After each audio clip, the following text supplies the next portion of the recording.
Coming up, it's time for Windows Weekly. Paul Thurrott and Mary Jo Foley are here. We're going to talk about, well, what else are we going to talk about? The OneDrive fiasco, dare we say? We'll also give you the latest about Windows Threshold, the new update coming soon, an update for Windows Phone, and some great picks of the week. It's all coming up next on Windows Weekly.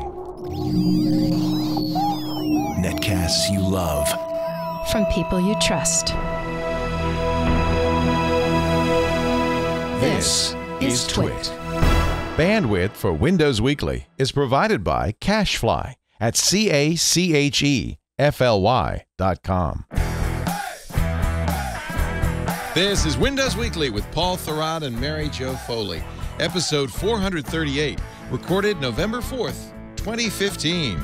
0118999-881-999-119-725-3.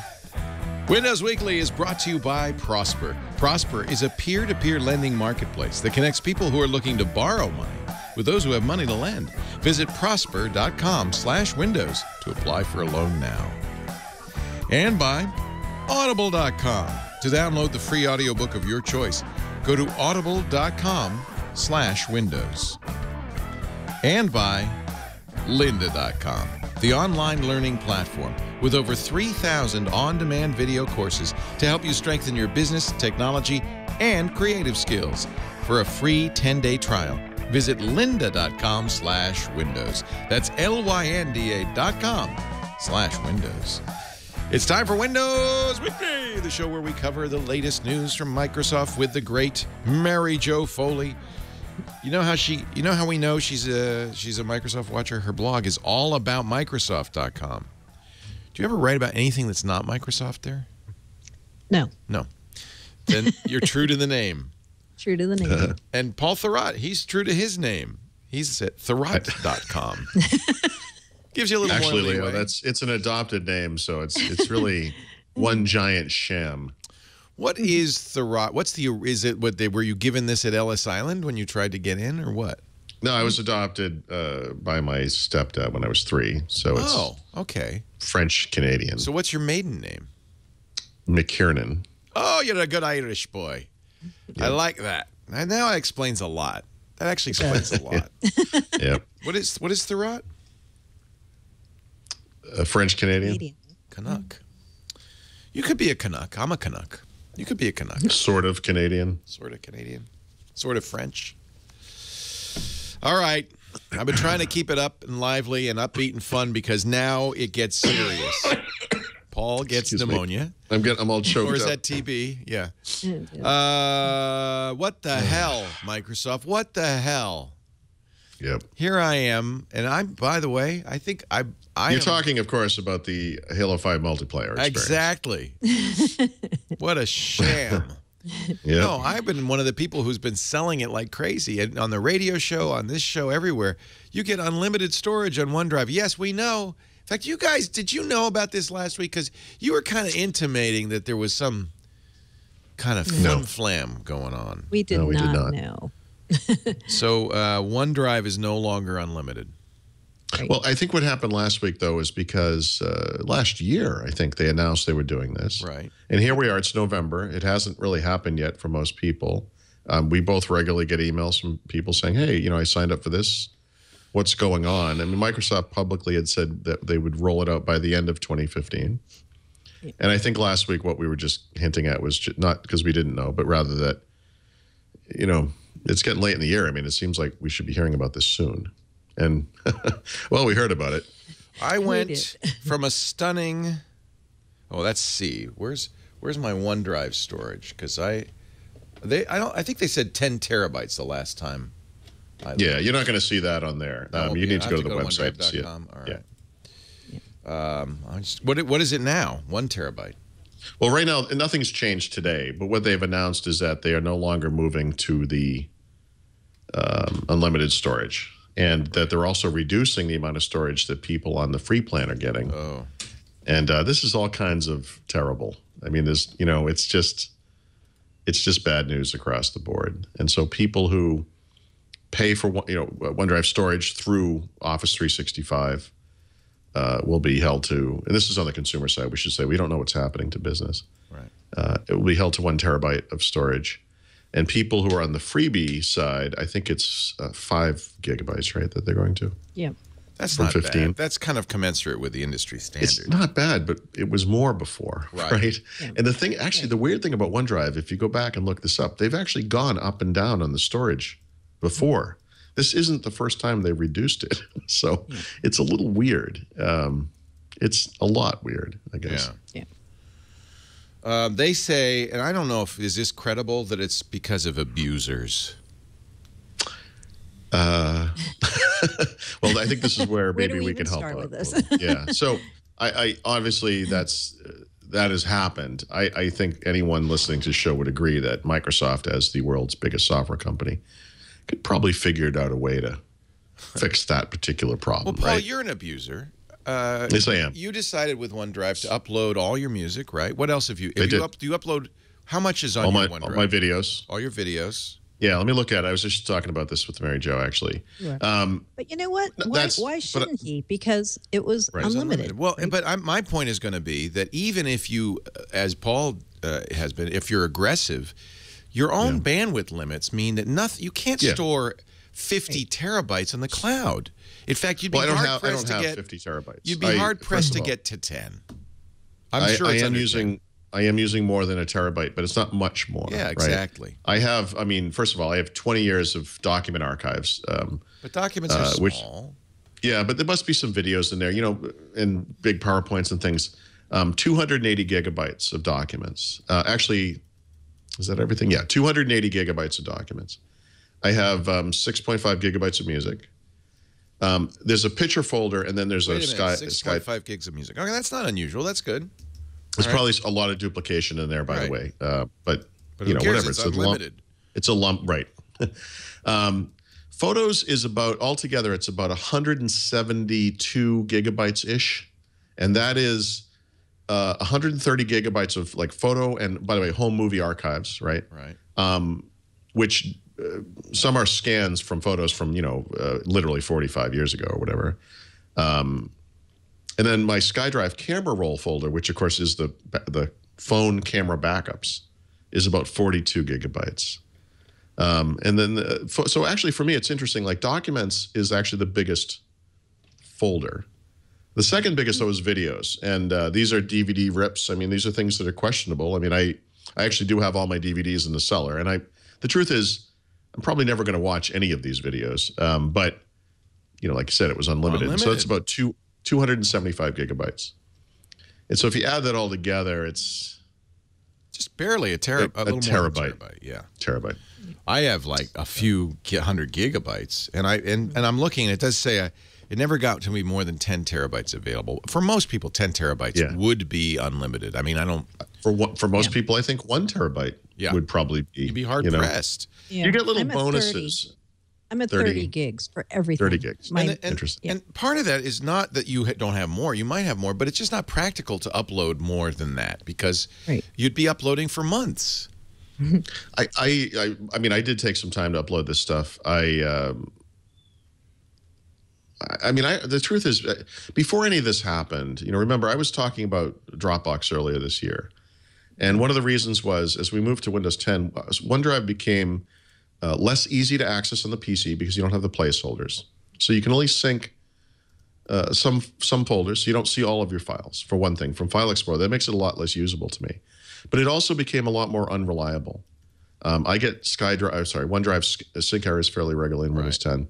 Yeah. And so at some point over the summer, I decided I need this kind of thing to work because, I work every day and I use it. I mean, it has to work. And so I switched to Dropbox over time for my important day-to-day stuff. Oh, just because you couldn't trust OneDrive. Right. And and Dropbox works wonderfully. You have to pay for Dropbox. I mean, you can obviously have a little bit of storage for free, but you really need to pay for it. I don't mind paying for it. I mean, I use it for work, but I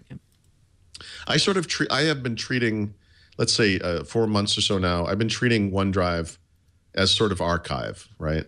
And so when I have a month's worth of stuff that I don't want it on the PC, I'm never going to access it from a PC again. I'll put it up in OneDrive. And, my photos are there. That's kind of a problem. My music's there. That doesn't really matter. The truth is I use Groove, but you could use Spotify or Apple Music or whatever service you use. You're going to have that music up in the cloud anyway. So that doesn't really matter to me.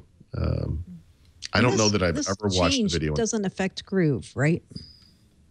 Is that true? No, so I guess with Groove, right. So you get some kind of, I didn't even know they had this, but I guess when you subscribe to Groove Music Pass, you get 100 gigabytes of storage as part of the subscription. And I think the point of that is so that you can put music into OneDrive and access it from Groove. That seems I think so. feasible? Yep.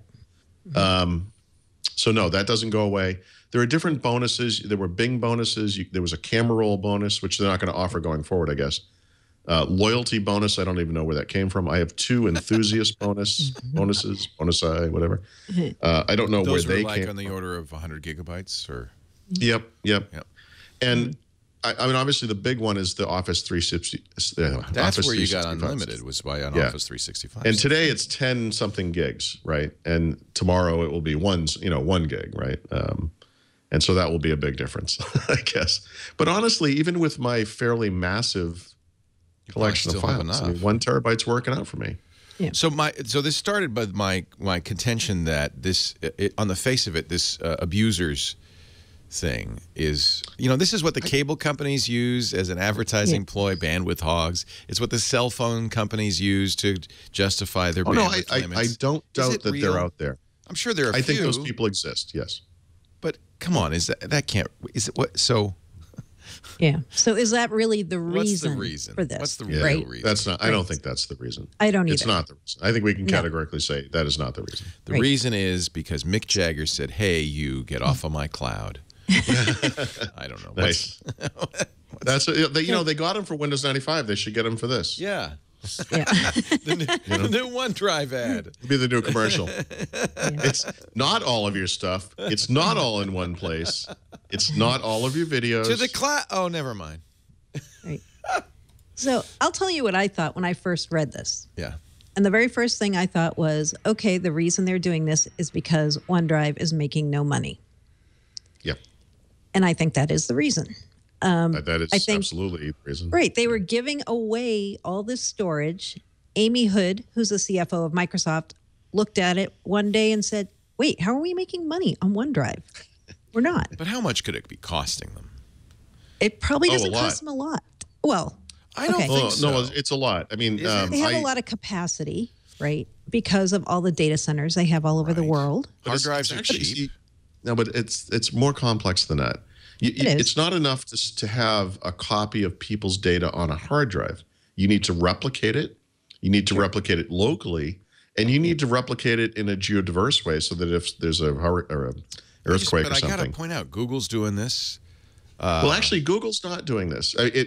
Actually, if you look at what they're doing, they're actually getting closer to what Google's doing. The important thing to note here is we haven't heard yet what's happening on the business side. I have a feeling on the business side it is going to be more liberal. But if you look at Google Drive and what they're offering consumers, what they're changing to is actually something very close to what Google is doing, with some minor differences that I think are important. For example, I wondered why they didn't say, if you have a Windows phone, you have unlimited photo backup, period. I think they should have and could have done that. Yep. Yeah, for their own customers. We're the only 2%. We could have done this. Yeah. Right. There aren't that many of us. But remember how Google does unlimited photo storage? They're limiting it to a certain file size or a certain maybe megapixel size, which limits the file size. And so they have it's kind of a hard stop. As pictures get bigger and bigger, they're not saying, hey, your 40 megapixel cameras will be, pictures will be stored in, perfect quality. We're going to cut them down. So even the all-encompassing Google thing is not, okay. You're right. You're right. Amazon, by the way, is offering unlimited everything. They are, yeah. Very inexpensively, $60 a year. Yeah. Amazon strikes me as a fairly frugal company. So, I mean, I think if people were actually using this service. Amazon, though, historically has been willing to lose money on stuff to gain business, to gain market share. By the way, so historically did Microsoft. Should be. I mean, maybe they're not making money on it, but it's a great. I mean, I bet they're making money on Office. I mean, isn't Isn't it a great value? I guess it's not. I was told that this was. Yeah, think about this if you're Microsoft, right? Here's your choice. You give people unlimited free storage, or you say, you know what? If you subscribe to Office 365 Home or Personal for $69 or $99 a year, we'll give you a terabyte. Okay, so which do you take? You take that one, right? It's like, yeah, at least they're going to make something. A year ago, if they had left this thing at 1 terabyte, I don't know that anyone would have questioned it. I think the one thing well, there's a lot of things I disagree with. The way it was communicated was obviously poor. There's more communication to come, and so we'll learn more, business side, et cetera. Right. They're really not offering anything to people that do need more. So, for example, let's say I did want 2 terabytes of storage, and let's say it costs $200 a year, for that. If I wanted to pay that, why not just offer that? I mean, why not offer that? They're not even offering if that's an upgrade like that. They're not. They don't have any. I mean, if you want to pay for storage, you can buy 1 or 200 gigabytes of storage. Yeah. You can buy Office 365. That gives you a terabyte, and that's the maximum. We're done. I bet they're going to add more, don't you? More plans. I hope so. It just seems so obvious to me that they should. Why wouldn't you? That's what I mean. Why wouldn't you? I don't know. Sorry. So you did come back from Vegas. You both came back from Vegas sick as dogs. Yeah, we're both coughing. Yeah. Oh, I'm sorry. Yeah. I have a pretty good chest cold. It's the airplanes, it's the dry air, it's the slot machines. It's all a mess. Yeah. Sushi didn't help. So I thought, God knows I ate enough of it just in case. But as far as this goes, I'm not sure how much of this is pertinent, but I guess obviously there are people abusing it. But I think from Microsoft's perspective, they never wanted to be a cloud storage provider. Right. What they wanted to do was offer cloud storage as part of their productivity, vision. Right. And I really have a hard time believing that some tiny percentage of abusers is ruining it for everybody. I think that they looked at the math of duplicating data for all of their hundreds of millions, billions of users, and realized this is actually not possible. It doesn't make sense financially. It really doesn't make sense. I mean, imagine, for example, you went to, and a lot of people probably did do this. You just use OneDrive for your cloud storage, right? You're backing up all your photos. You could have an iPhone, an Android phone, and Windows phone. You're backing up all of your photos to OneDrive. It's automatic. You don't even think about it. Your phone dies someday and you get a new phone, and it's okay because that stuff's all up in the cloud. But if something happens to that data center or to that hard drive that stuff's on, and it's not duplicate, I mean, what would that conversation be like? Sorry, guys, the hard drive went south. You know how that happens to hard drives. You can't. Can I say Microsoft something just upbeat? Yes. We have a group of 7th graders in the studio today. This is a podcasting class, a 7th grade podcasting class. Cool. There's a lot of them. Wow. Look at that. Yeah, wave. So they say should hi. probably say hi. They should probably stick to the audio podcast until they can handle the camera. You know what? I guess we're in the right business. There's more of them there. There they are, Leo. Those are the kids that are going to stick the dagger in all of our backs. They're coming for us. So cheer up, it's like the zombie horde. So what you're saying is there's some credibility in Microsoft's contention. This has just cost them too much money. This is a horrible thing to have done. They made a huge mistake in saying unlimited. It's not technically abuse because they offered us unlimited. Exactly. We did what they said. I found today that it's on YouTube. Find the ad. All of your photos, yeah. All of your videos, well, not you. All of your Apparently documents, all of your data, but not you, all in one place. Right. Yes. No, they were very clear about it. Yeah. So that's. I can understand. What do they don't? What is their moral obligation to? Their moral obligation. Do they have a moral? I mean, seriously, they promise to advertise this.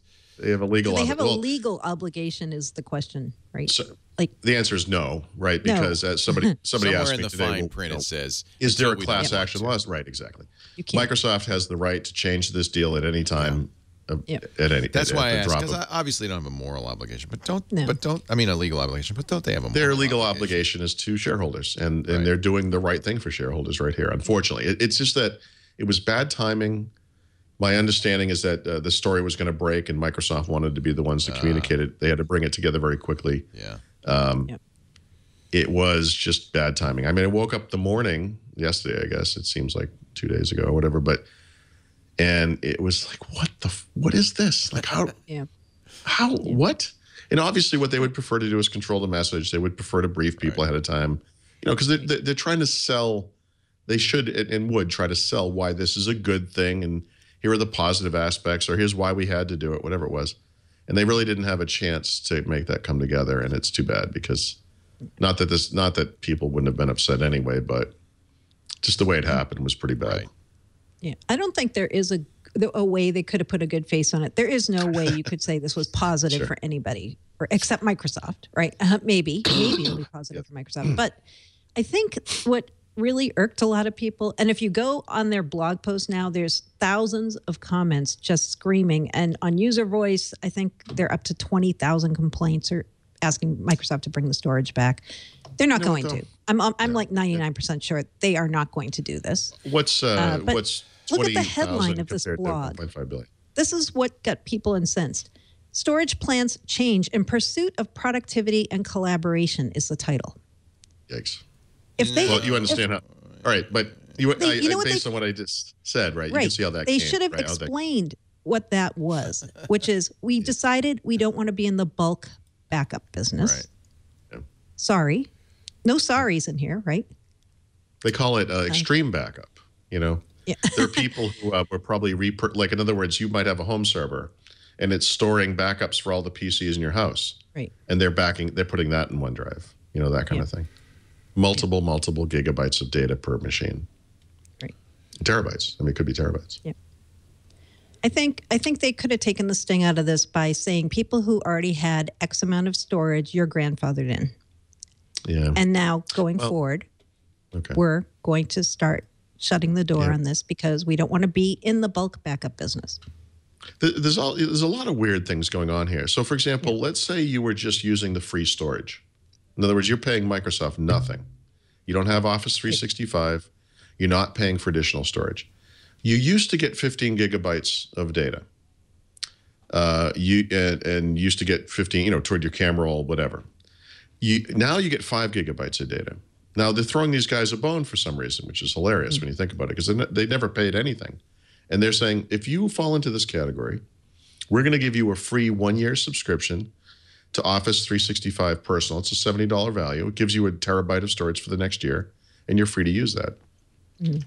I have been paying for Office 365. What do I get? Yeah, what do I get? Nothing. I get nothing. The answer is nothing. So the people who weren't paying you are getting a free gift worth $70. I mean, seriously. I do think, like, in other words, complaining is fine. I complain more and maybe better than most. No, I mean, I'm a complainer. I get it. I'm a professional complainer. But I think, asking them just to kind of bring it back to the way it was, that's not going to happen. I mean, let's try to be productive here. I do think there's a valid complaint to be made about what Mary Jo said, grandfathering in. I think there's a valid complaint to be made. If you're going to reward the freeloaders, could you kindly reward the people who are paying you as well? Yeah. Commensurately. Maybe why not give me a free year of Office 365 Home? I'm already paying for it. I mean, I think that would solve a lot of problems. It's funny, for all of the complaining and all of the angst and all of the anger and all the craziness that we see around this, virtually no one was using this storage. No one. I mean, some were, of course, we know about the abusers. Some tiny, tiny percentage of people. I have a lot of data, and I'm almost not using a terabyte. Right. It doesn't impact me. Right. So who does it impact? Yeah, who is it impacting? I mean, obviously there are people. I'm not minimizing the pain of this, but I suspect that the vast majority of people who are freaked by this are not actually impacted by it. Yeah, I'm not. I'm going to. So if you have an Office 365 account, you went from infinite to 1 terabyte, but that's really pretty much more than I'll ever use. You went from infinite to infinite. Effectively infinite. Right. Now, that said, I think the bigger issue here is I talked about the reliability stuff and how over the last year, OneDrive has turned into this kind of a mess where I can't really even use it. And I turned to Dropbox, which you have to pay for. The prices are just as high. It's a lot of money. That's when something that used to work doesn't work. That's a breach of trust. When this kind of communication comes out. This is a different kind of trust issue, I think.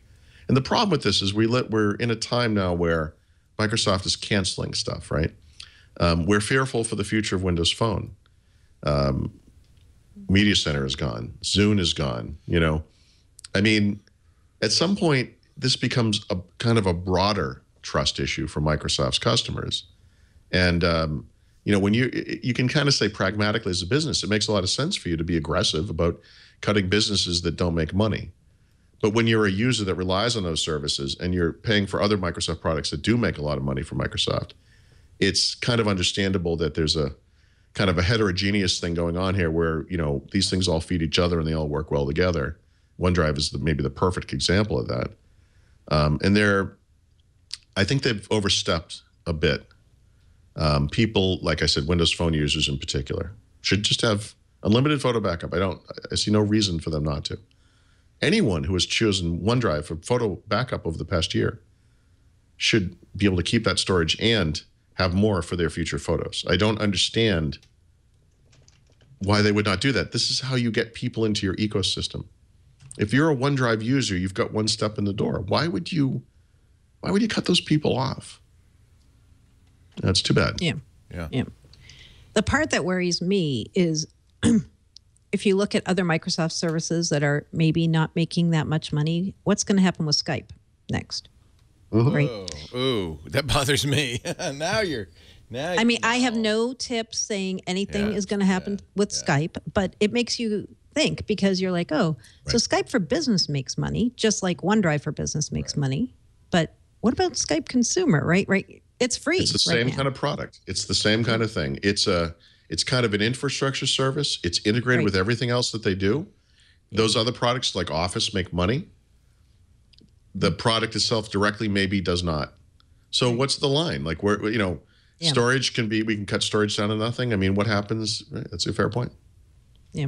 By the way, not because we think they're going to do it, but anyone logically would say, if they could cut us off here, why wouldn't they cut us off over here? Yeah. Why would I subscribe to Groove Music Pass? They're not going to be around a year from now. They're not going to do that. What? I don't know. Well, I would have said that about OneDrive. I mean, in July, the conversation would have been OneDrive's really unreliable, but come on, it's core to what Microsoft's doing. They'll figure it out. I just need to get work done today. If they figure it out, I'll come back. It does. I have to say, it goes beyond Microsoft. We're right now in the stage where we're convincing people the cloud is a reliable, robust, permanent thing, right? Yep. And this just underscores how impermanent it really is. Right, and that's damaging to cloud computing, I think. Yes, Microsoft is in court trying to get the Department of Justice not to sue it to get email out of an Ireland data center because they want people to trust the cloud because it's going to undermine their business. But here they are undermining their own business in the same exact way by just getting rid of something. And by the way, I don't mean to call these people nut jobs. That's not fair. But like the kind of traditional or old-fashioned types who like to buy things and own them, and they make this argument that if I use Office as an example, if I go to Best Buy and I buy the disk and I have a product key, this thing is mine and I can install it as many times as I want going forward on any PC, within limit. Whereas you have a cloud service that you're subscribing to, you don't own it, and the owner of that cloud service can just take it away at any time, and this is what happens, or worse. Now what? And it's hard to make an argument contrary to that when cloud services are disappearing or being scaled back in this case, right? I mean, it's you want to kind of believe in it, but when something like this happens, these guys are like, see, you've been telling me not to build a home server, you've been telling me not to buy a NAS, and now what? You're giving Dvorak. Now you buy a NAS. Don't do it. Don't do it, Microsoft. I don't know. There's no good answer, but it just anyway. Google does this all the time. And by the way, we say exactly the same thing. Was, well, how can I trust you, Google, if every time I like something and then you pull it out from under us? Right. I guess that's how you run a business. Yeah, it is. But we've heard from a number of people on Twitter this week saying, "I've been recommending this to my colleagues, my clients." Right. Well, and now I have zero credibility. That's what I'm saying. I've been telling everybody, unlimited, get Office 365. I mean, look, I still am very confident in saying that Office 365 is still is a no-brainer. It's still a great deal. An individual for $70 a year or a family for $100 a year. It's an incredible value. Terabyte of storage for 5 people, up to 5 people, for $100 a year. This is incredible. Terabyte each, right? Yeah, for each that's what I mean. So if you want to, I guess if you so- wanted to game the system, Wow, that's good. Okay. right, it's still for 5 each. I mean, it's still 1 terabyte times Each. 5. Right. Up That to 5. stays. Up to 5. That stays. Yeah. Yep. Yeah. Well, as far as we know. Yeah. I mean, As far as we know, right? yeah. Right. Yeah. But So maybe we should talk about OneDrive for Business because we mentioned that a couple times. So Microsoft also promised that there would be unlimited storage for OneDrive for business customers, not just the consumer customers. And they won't answer when we're asking them if that is going to go away. And to me, this is a bigger deal because this is where you store all your business files, right? Like this is the backup for SharePoint. Yeah. This is where Yeah. people who are using Office 365 for business are saving their files. Now, I've asked again this week. I had asked them in September if this was going to go to unlimited, and they gave me kind of a I don't want to say weasel answer, Obtuse? but they said to me, we are working towards unlimited storage. We want to make sure you can store all your business files in our cloud. So that was in September. I asked them again this week, and they said we don't have any comment about what's going on. I had a few readers on my site say they went to customer support and asked them directly this week after this happened, and they couldn't get an answer either about what's going to happen. So that's a little unsettling, I think, for people. Like either just answer now because people want to know the answer to this, or just say to people, you know, we haven't figured it out. Just give some update on this to people. Yeah, I mean, obviously it's forthcoming. If I had to guess, first of all, I do think they're going to at least offer the chance to buy more storage for businesses because they can charge much higher prices, et cetera. They already offer storage through Azure. I mean, maybe there's going to be a tie-in from Office 365 to Azure where they move you over to whatever average Azure storage types they have. Yep. You know, OneDrive for Business on Azure or something. Yeah, it's this has the makings of something that was thrown together at the last minute. It does. And I hope and expect that they're scrambling to have some better messaging around this. It was just, yesterday was not what I would call a good day. Yeah.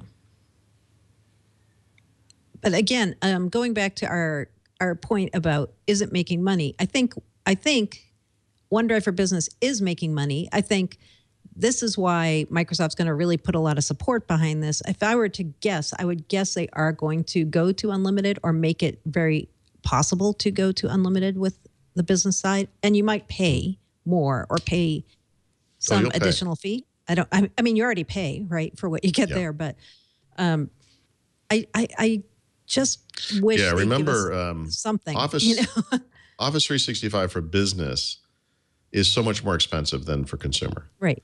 If you have they've changed the subscription, so this is going to be the wrong name. But what I still have is was called an Office 365. It was Small Business Pro or something or whatever. But it's $150 a year versus $100 for home. It's 5 installs, but it's only for that one user. It's per user, right? Not per household. And so if I had 5 people on Office 365, whatever they call it now, small business, it would be, whatever it is, $750 a year. It's a crazy amount more than the home version, right? Meanwhile, I could have 5 people at home for $100 a year. Yeah. So, we're talking about different types of money, and I think the storage costs will be commensurate on that side, which is maybe what makes it more economically viable than is possible for consumers. Because I think a lot of some people, like I did this.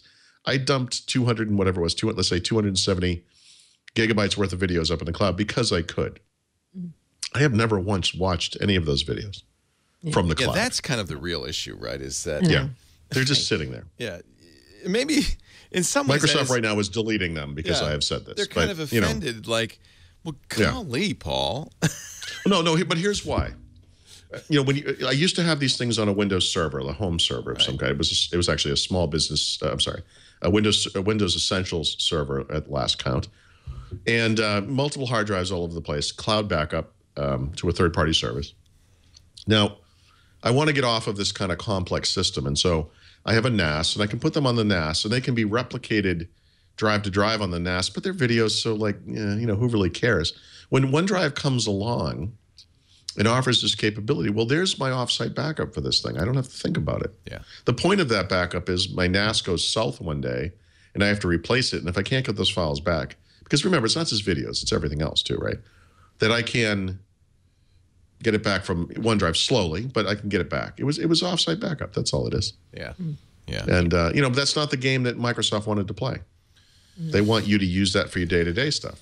Right. Not for Mystery Science Theater video from 8 years ago. I think that's the problem, is that they misunderstood how real people might use it. And in their view, it's misuse it. Yeah. And they didn't want to spend the money. Mary Jo, do you remember? I hope we can't extend this to other money-losing well, that's like the Skype. that's absolutely the fear. I Does understand, anyone? but Bing, how many years? 7 years Bing lost money, right? More than that. Right. Oh, listen. Bing can't be around long enough to ever actually make money. Yeah, right. Exactly. They made money this quarter, but it's good. There's a long way to dig out of that hole. So Peter Bright from Ars Technica has what is perhaps the best headline about this story, which is Microsoft drops unlimited OneDrive storage after people used it for unlimited storage. Yeah. That's basically You know. it. And that's why the word abuser is a bad word, because nobody abused it. They did what you said to do. Sure. Yep. You know. Sorry. Well, Microsoft. I guess, but I mean, even within the context of like an individual, you're a consumer, you're a member of a family. I think what they were saying was you have some documents, some photos, some music, and some personal videos associated with your life. Please feel free to store them up in OneDrive. Right. But what they were doing was taking a 150 Blu-ray collection that they've ripped to 10 gigabyte files each and pump those up there, and on full PC backups for every, a computer in the house, and those are all 10 gigabytes each, and they've pushed that stuff up there. Right. I'm not saying it's abuse, but it's how do they say it? Extreme backup, certainly. Extreme. It's a little extreme. Extremely slow. Anyway. Yeah, I mean, I think this is going to blow over, and a terabyte is, as people will see, quite a bit still. My whole data drive at home is a terabyte, and I haven't come close to filling it up. So. Yeah. Yeah, I think Microsoft just has the Microsoft of these days has a very different emphasis in terms of consumer versus business, right? Like they'll put up with a lot of things on the business side. They'll find ways to make things work for business customers. And I feel like consumers, you know what? If you guys can come along for the ride, great. Right. And our emphasis now is business, pretty much. Dr. Pizza said, and I think you'd probably agree, that it was the bigger problem is the change from Windows 8 to Windows 10, and the way it's working. And the drop, right? Yeah. In other words, it's the reliability and the just availability. That's really the larger. The ability to see everything that was in my OneDrive from File Explorer in Windows 8.1 was amazing. Right. It was so awesome, and to be able to control what was on your hard drive on a folder by folder, file by file basis from the UI. Fantastic, and it is such a huge loss in Windows 10. It's a big problem. Okay. All right, let's take a break. Cheer up. Cheer up. We're in the morning phase now. Yeah. It's morning in America with a U. With a U. Yeah. And like Dr. Pizza would spell it. What do they do to distinguish morning and morning in England? They probably don't spell morning in the morning with a U. I don't know. These questions and others right after this word from Prosper. Our show today brought to you by the best way to get money. A quick infusion of cash, whether it is to pay off high interest rate credit cards or do some improvements around the house or even start a business. Prosper, prosper.com. The cool thing about this is it's a peer-to-peer lending service. It is not a bank. I think because of lending laws, there's a bank doing the paperwork, but it's not a bank. It is bringing lenders together with people who want to borrow in a peer-to-peer environment. Only the internet can make this happen. And because of it, you can get a fast loan up to $35,000 in as few as 5 days at a low fixed rate, much lower than your credit card. Prosper.com. If you go there right now, you can just fill out this form very quickly, very easily, without affecting your good credit, and find out how much you could get and what the rate would be. It's dependent on your credit, obviously. It's just a great way to get a quick infusion of money. Much better than, please do not borrow against your credit cards. That's the worst way to do it. Or from your Uncle Vinny. Or from a bank. You don't have to even put on your pants. Just go to prosper.com/windows and find out how much you could borrow and how low your interest rate would be. Prosper.com/windows. Up to $35,000 in as few as 5 days. You may not need it today, but keep this in mind for when you need it. Prosper.com/windows. We thank them for their support of Windows Weekly. Paul Thurrott, Mary Jo Foley, back from Las Vegas. And Microsoft did not do it to you. I thought that they would update Windows Phone or Windows 10 while you were gone, Paul. On the plane. Oh, no, they did. Yeah. Oh, they did? Oh, on the plane, yeah. While we were away, we got a phone build. Yeah. Oh, well, there you go. But you could do that. How big could that be? I did do that, yeah. Yeah. Yep. Is that what we're talking about? I'm sorry. No, we're talking about Windows 10. Oh. Yeah. Microsoft. Poor Paul. I'm sorry. Microsoft. I'm actually better than I was. Oh, good. Microsoft pushes Windows 10 even harder than before. Yeah, this would have been the big controversy of the week if it wasn't for yesterday. Maybe the whole idea of OneDrive is to distract you from this. People are complaining still about the pop-up. You know, if you didn't do it, in some cases, people are saying, I'm getting it anyway. I don't think that's the case. Well, Leo, you'll be happy to hear that Microsoft has solved the problem of the pop-up. They're just going to have it automatically download via Windows Update. So problem solved. Problem solved. Yep. That is a little annoying. There are lots of people who, for very good reasons, do not want to upgrade. Whatever. They don't even need good reasons. They just don't want it. It doesn't, you know. Yep. Yeah, Yep. And yet you get nudged and bugged forever, incessantly. Yeah. And even when they do update you, you still have to push the button in the end, which we should make sure to say because a lot of people are not saying this. So it comes to your machine, even when they push it to your machine, you still won't just wake up and it will be suddenly you're on Windows 10. Unless your 10-year-old sneaks in and says, okay. Exactly. Right. Is the pop-up, somebody's saying the pop-up is actually threatening, like saying things, your OS is going to expire. No. I just got the pop-up. Let me see. I took a picture of it. I'll tell you what it says. Are you sure you got it? Because I was told no one got this. Well, really? I got the pop-up. I got the pop-up, right. Yeah, the pop-up on my machine this week said, get your free Windows 10 upgrade. Upgrade now. Learn more. That's all it said. Okay. It didn't threaten anything. But you can't really get rid of this, right? Because even if you get rid of it, it's going to come back next time you update. I find that so annoying. And I feel like it's almost malware at this point because... You can hide them, can't you, Paul? I thought you could hide the pop-ups somehow. It doesn't really work. Not easily, unless they fixed it, yeah. Yeah, but the idea now is, you know what, we're going to push it to you. And that's the way it's going to be. If you have recommended updates checked, you're going to get it. And you decide when. You're talking the pop-up, not Windows. No, I mean Windows. No, you do mean Windows. I mean Windows. Like it's on your hard drive. They're going to download the bits to you. Yeah. If you have automatic updates turned on next year, right? I'm trying to look for what the dates were on this.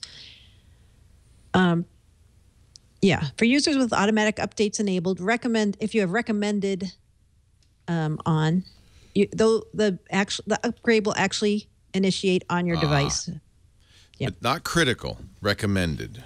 Recommended. Then they're going to move to the next phase after that, which is, or am I getting that wrong? Sorry. DEFCON 1.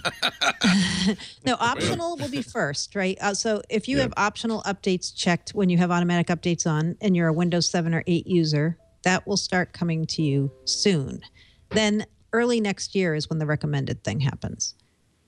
But again, you're the one who has to hit the ultimate button to install this. So don't accidentally hit the button. Yeah, I mean, I do think it's important to note that according to Microsoft, and we have to kind of take their word for it because it hasn't happened yet. you have to agree to install this. You won't wake up and have it, supposedly. Right. Right? In other words, at some point you have to say, yes, I want to do this. Yeah. I think. Yeah. Oh, that's fair. Yeah. I would hope it wouldn't just install a new operating system without asking. Well, I mean, you know. Well, I was scared. I was one of those people who suddenly looked in my Windows update history on Windows 7 the other day, and I was like, oh, I think it just downloaded Windows 10, and I have something. No, you showed it to me. I was in New York when this happened. I was like, and it checked optional, and is this just going to download? So I was one of those people who was worried about it. Just magically installing. It understandably would freak out anyone. I thought I said my advice to you was don't reboot. Yeah, Wow. I know. You know? But I did, and nothing happened. She doesn't listen to anything I say. I don't. It's wasting bandwidth and space, but at least it's not installing. Right. Sure. Right. Yeah. I'm surprised that they're doing this. I mean, I guess we kind of have become accustomed to this on mobile. And maybe that's the rationale as well. You would get this on mobile, right? So. Yeah. Okay. Yes, you would, but I don't think even on like an iOS device, they don't actually download it until you say yes. Oh, that's an interesting question. Right? I think you have to OK it. No, I think they might. I've seen a thing saying it's been downloaded. You want to install it? Yeah, but there's an argument for that because mobile's it's kind of a different world. And in fact, I think people welcome the fact that Apple does that on mobile. That's one of the sales points, right? I mean, Windows 10 is very compatible compared to some previous versions of the OS, I guess. That said, there are still incompatibilities, right? I mean, you could run into an issue where you do this upgrade and the app you rely on every day doesn't work. I mean, that's a dangerous situation to get into. And we don't typically see that on mobile. Not yet. That may change over time. Great. I know, this is a weird one. It is. I know they did play up the fact that if you somehow accidentally or intentionally get this on your machine and you don't want it, you have the right to roll back for 30 days to the last OS. That's not quite. Gotta cross your fingers that thing works. I know it's not. That's not foolproof. I know. Yeah. Yeah, but that's something else. They're trying to make people feel like you won't be surprised and nothing bad will happen. But still, I think people will be surprised. Well, and I think you could say something bad has happened if it's downloaded 3 gigabytes to your hard drive that you didn't want. The other thing they emphasized in that post that I thought was kind of interesting was this notion that how do I get Windows 10 now was the #1 support question they had gotten about Windows 10. Right. It's like, really? I mean, really? Don't you know by now? I don't have access to the data. I'm not saying it's not true, really, but really? That's how you get 110 million installs in months. Yeah. Or 2. So they're really the serious other part about of getting that to 1 post, billion. there was good news in this post too, not just like That's true. That's true. It was kind of hidden at the very end of the blog post, and they said Microsoft will be providing more information about what is in the cumulative updates. We've heard that users want to know this, and we'll provide different amounts of information to different groups, so everybody will get some, but IT pros will definitely get more because there's more features that they need information on, and they need more granular information. So that's good because that was something they were really fighting against and said, people don't really need to know. I will never understand that. You have to document this stuff. This is not Bush League stuff. People need to know.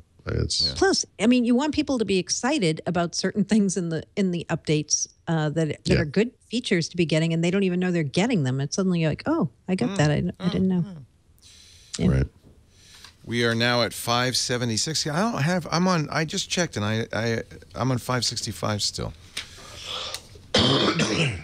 Yeah, we're talking about the insider builds. And you're on fast. You made sure you're on fast. I thought I was, unless maybe I should check. Let's check. I would look. I found that it often takes days, right. And I had this issue when did this come out? 576 last week. October 29th. Oh, I changed the slow ring. I couldn't easily stop them, so I slowed them down. Yeah, so you put it on fast, check for updates. All right. It may not actually offer it right away. That's the thing. You might have to come back a day or two. Yeah. We'll see how long it takes. Well, I just put it on fast. Let's check for updates and see. Yeah, now that I have the Surface Book, I don't mind sacrificing the Dell to Microsoft's bizarre bugs. And there are bugs. You should not do this unless you really know what you're doing, right? You'd agree? I honestly think this falls into the category of if you need to ask, then you shouldn't do probably it. not. Because I do get that question from people, and it's like, well, you're asking me, so that means you shouldn't. Yeah. I'm going to vote no. Yeah. I'm going to say, yeah, no, that's a good point. Stay away. Yeah, it still doesn't see it, but it will, I'm sure. Yeah, it will over time. Yeah. I just don't understand why it doesn't right away. I mean, it's not like there's a queue of people waiting to get this build anymore. I mean, it seems like you should be able to get it when you want it, but they love to control how things go out over Windows updates. Let me check over here. Just really. Yeah, there you go. 576. So I have to do you got it. Well, this is a different machine. I have two Windows machines, right? So I'll get that right now. So there wasn't a whole lot in that build, right? 576. That was the build that had the is this the media Edge casting? thing, right? Right. Yeah, which, Edge by the to way, I don't know browser. if you caught this, but people have completely misunderstood what this is. I've seen headlines that say Windows 10 is finally compatible with Chromecast. Nope. Has nothing to do with Chromecast. I mean, they're using the word cast because we're familiar with it. What it really means is that you can cast the display of the browser to a Miracast or a DLNA compatible device. So a lot of people have kind of misunderstood that. This capability is already built into, the media apps like Groove and the video. I keep wanting to call it video. What's it called? Movies and TV. Movies and TV. Yeah. So you might be playing a video on the web. This is a way, I suppose. Well, it would be if they supported protected content. It would be a way to get services that don't have apps for Windows to, play off the browser, and then you could blast it out that way. But actually, that wouldn't work, I suppose, for like Netflix or whatever. So they Netflix does that. So it is November that we're going to get Threshold 2, the official Threshold 2. Yep. So do we know yet? I mean, is this? I ask every week. Is this the Gold Master? No. This is not the Gold. How would you know? Would it have just from tips we've been hearing? Yeah, have like little there were rumors about the build being 586. I cannot confirm that. Brad tells me that that's a fair thing, because how would you know what the build number would be before? I know. I don't understand that. You just don't know. Supposedly they're going to sign off on it this week, I guess. And the rumor is that next the 12th. The 12th is the latest rumor when it'll be out. But last week the rumor was November 2nd. So I think it's just not ready yet. And we haven't had any additional PC builds yet this week. And if we do, it might be whatever is considered the Gold Master, but we don't know, again, if it will be that or not. Yeah, we'll see on that one. Yep. Yeah, so there wasn't much else in that build, right? I mean, that day, October 29th, they put out both a Windows 10 mobile and a Windows 10 PC build. That was the first time they'd ever done two builds in a day, in a single day. Right. That's right. Yeah. For my birthday. For your birthday. Yeah. No, there wasn't much else. There was the casting stuff. They fixed Hyper-V nested virtualization. Paul will be happy to hear. Finally. That's been killing me. Yeah, finally. And then, it was just like other fixes and performance updates. Yeah. And by the way, that indicates that they're getting close to the end. Yeah. The end until Redstone. Till the next end. And when Redstone will be next year sometime. Right. We're hearing. I just heard a recent date of June for Redstone 1, which is kind a long time. Okay. Further out than I thought it was going to be. I thought more like spring, but Well, I mean, this current one they did was basically a 1 quarter of the year, right, worth of development. Redstone, that would be 6 months ish. Maybe twice as big, I guess. Maybe they said. The goal is like 3 builds. I think the ultimate goal is 3 builds a year, that are of the magnitude of something like Threshold. That many? 2. Wow. Wow. I bet they're going to end up with 2. 2 seems just every 6 looking months, at right? how things are going. Yeah. Well, remember that they're going to update apps as they go. Right. And, to the average user, this will be a slightly, will be a long reboot or whatever. But if you were to go right from the RTM version of Windows 10 to this new build, you'll see the user experience that consumers will see, and it's somewhat streamlined. You still get that screen where it reboots, and you get the circle progress, the thing that they have now. But it happened really quick. I triggered it on this computer very recently, because I was traveling last week. I didn't want to do it while I was away. And then it didn't give it to me right away, whatever. Yeah. But I went out in the other room and started working off a laptop because I thought it was going to take a while. Sometimes these things could take 30, 60 minutes, whatever. And I think it only took 15 minutes or so. And for a lot of people, hopefully it happens overnight or whatever. You don't have to worry about it. It was pretty quick. Is Windows 10 pretty stable now? With the updates it's done. You and I we were talking about, I got a firmware update to the Surface Book. Yep. Well, that's Surface is another issue. I understand. Right. And I sort of said this jokingly, but I wasn't joking last week when I said, this is nothing 2 or 3 firmware updates can't fix. Talking about the battery life stuff, the reliability stuff. That thing you're talking about where why isn't the mouse, where's the mouse? The pointer disappears in Chrome. Yeah, and you have to kind of detach the screen and put it back, and then it kind of works. I think a lot of the issues with the Surface, by the way, Surface Book, are the detachable screen. And I do too. Switching back and forth between GPU and CPU, and because I see the video driver crashes a lot, and then it restarts itself. And and I have to think it's that unique situation of a detachable. It's a new thing. Yeah, it's a 1.0 device. Yeah. Yep. And they're fixing it. It's still what's weird, reliable. though? I mean, it's not unreliable. Oh yeah. It's not. It's not. It's reliable, but just like has been the case with Windows 10, I like certain things I wasn't happening with the Surface Book. Now they are happening. Yeah. Like a lot of people were saying they had that keyboard issue that Paul was talking about, where your keyboard just stops working, the physical keyboard. I didn't have that. Then I applied some firmware updates, and now that's happening to me when it wasn't before. I don't. So the way to fix it is you take the clipboard off. You have to take it off, put it back on, then it fixes it. Yeah. I haven't had that in a little while, and so I had gotten the pre-production version of the book, and then I got the supposedly shipping version, and the newer one is definitely more stable. There's been a couple of firmware updates that has helped. Right now, I'm embarrassed to say, I don't know why this happened, but there's an icon. You get the little red bang and like a something's wrong kind of thing. And I thought it was on the networking icon, but actually it's on the Surface Detach button. It says hardware failure. I got that too. It's closed, and it's really hot. It's under the desk here, because I'm docking it. I don't want to pull it out because I don't want to detach the thing, which would make everything we're doing go south. But maybe I should open up the screen just to let it cool down a little bit. What do you think that is? I don't know. There's a sleep issue that we think is related to Windows Hello. And it wouldn't surprise me if this is that issue, because when we were in Vegas several times, as you would with a laptop, God forbid it's 2015, you're working on something and you close the lid, right? You pop it in your bag and you go to some other location. Yeah. And then you take it out of your bag and you realize, oh, it's 155 degrees in here. This thing has been heating my bag. Oh, God. And I think it's a sleep issue, right? It's not going to sleep properly. Right. It's warm right now, and I think it's. I thought I had gotten over it, but I think that's what it is. Is it the top that gets hot? Yeah. Yeah. That's where. I can't. I don't want to. Again, it's docked, so I don't want to lift it up. Yeah. But I haven't had the top heat. Is hot.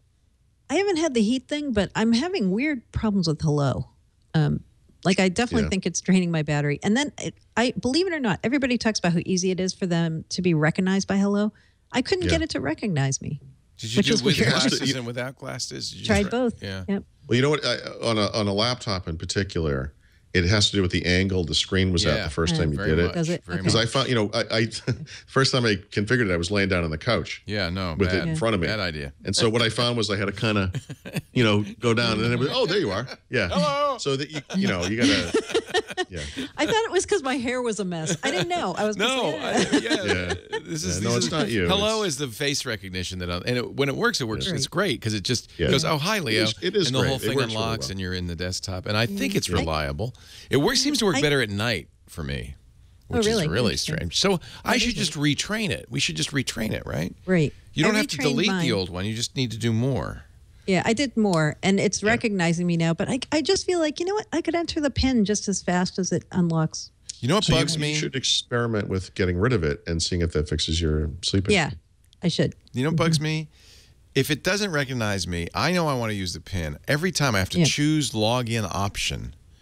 Right. And then I can use the PIN. And what I should be able to do is just, it would be, you're right, Mary Jo. If you just left it PIN, you just enter the PIN. Yeah. And it would So work every time. here's a goofy side effect of this. I use it docked. I'm using it right now. This is the computer I'm on. And so, of course, in the morning I get up and I hit the space bar and it wakes up and that says, Windows hello, looking.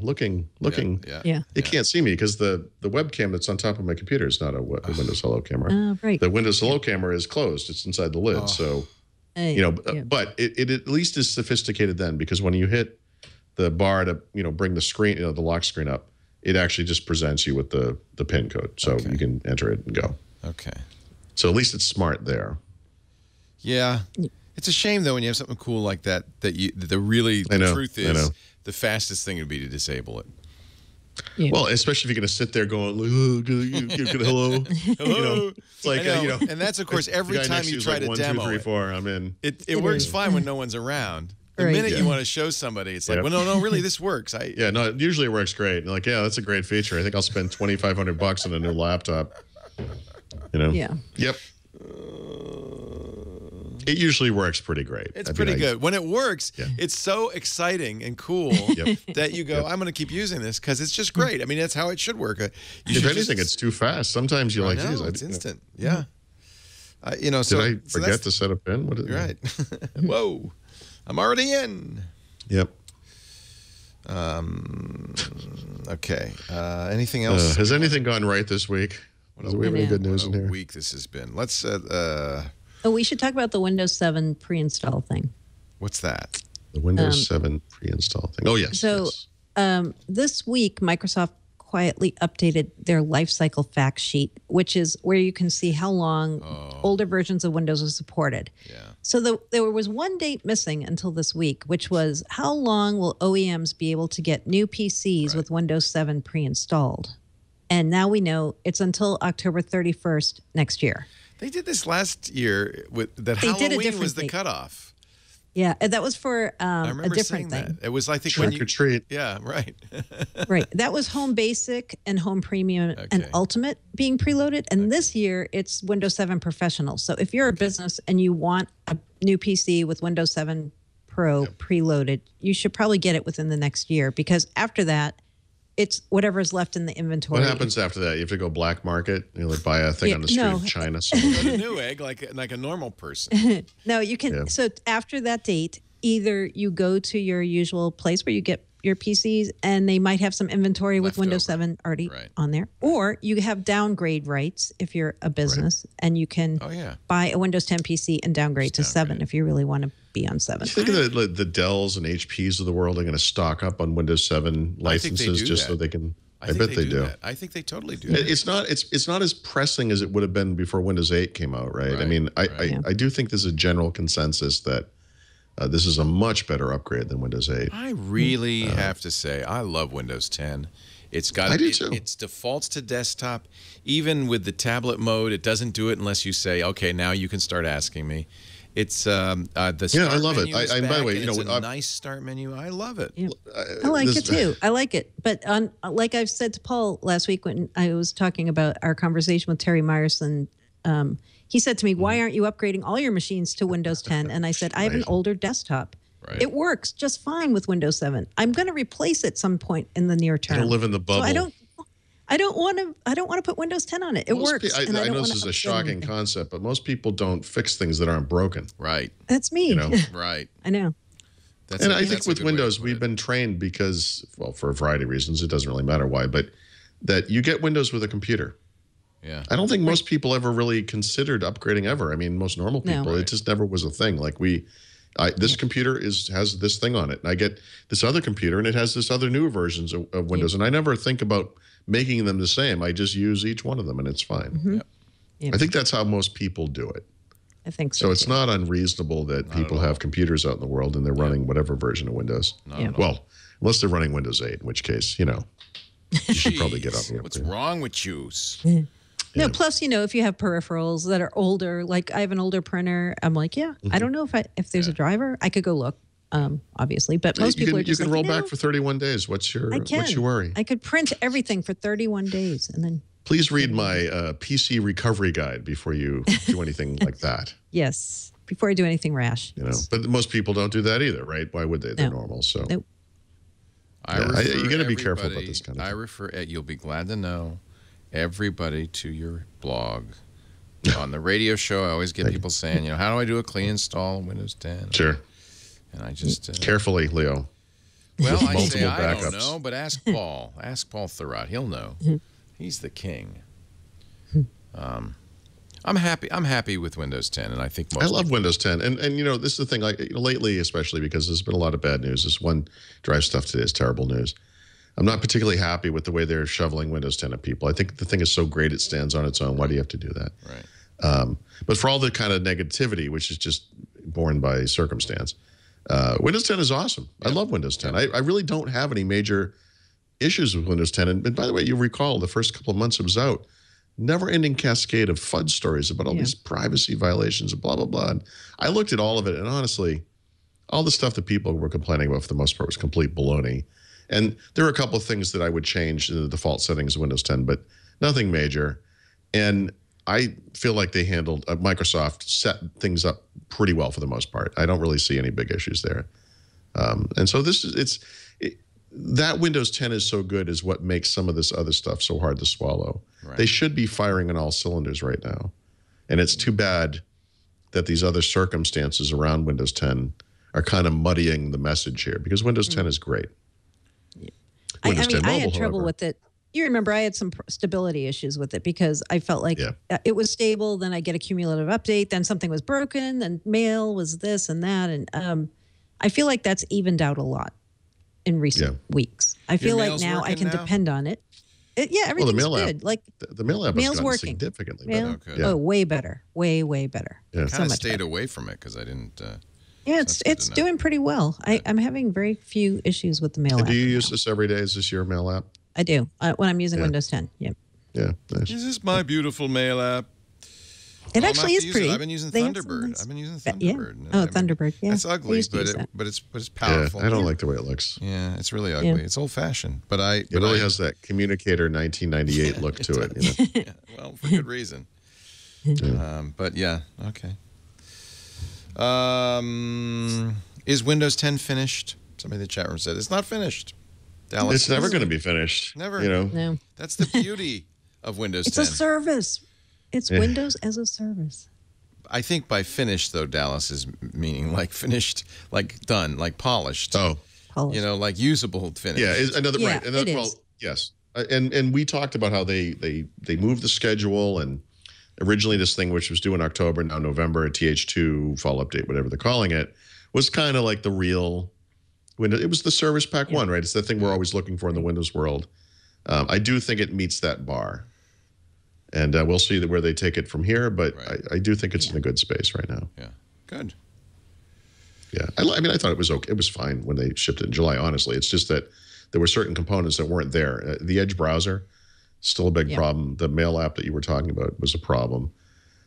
Some of the stuff was a little half-baked, but the OS itself, by and large, was pretty much, was there. Can you address this? It's not in your rundown, but somebody in the chat room did bring it up, this Fortune article by Gordon Kelly.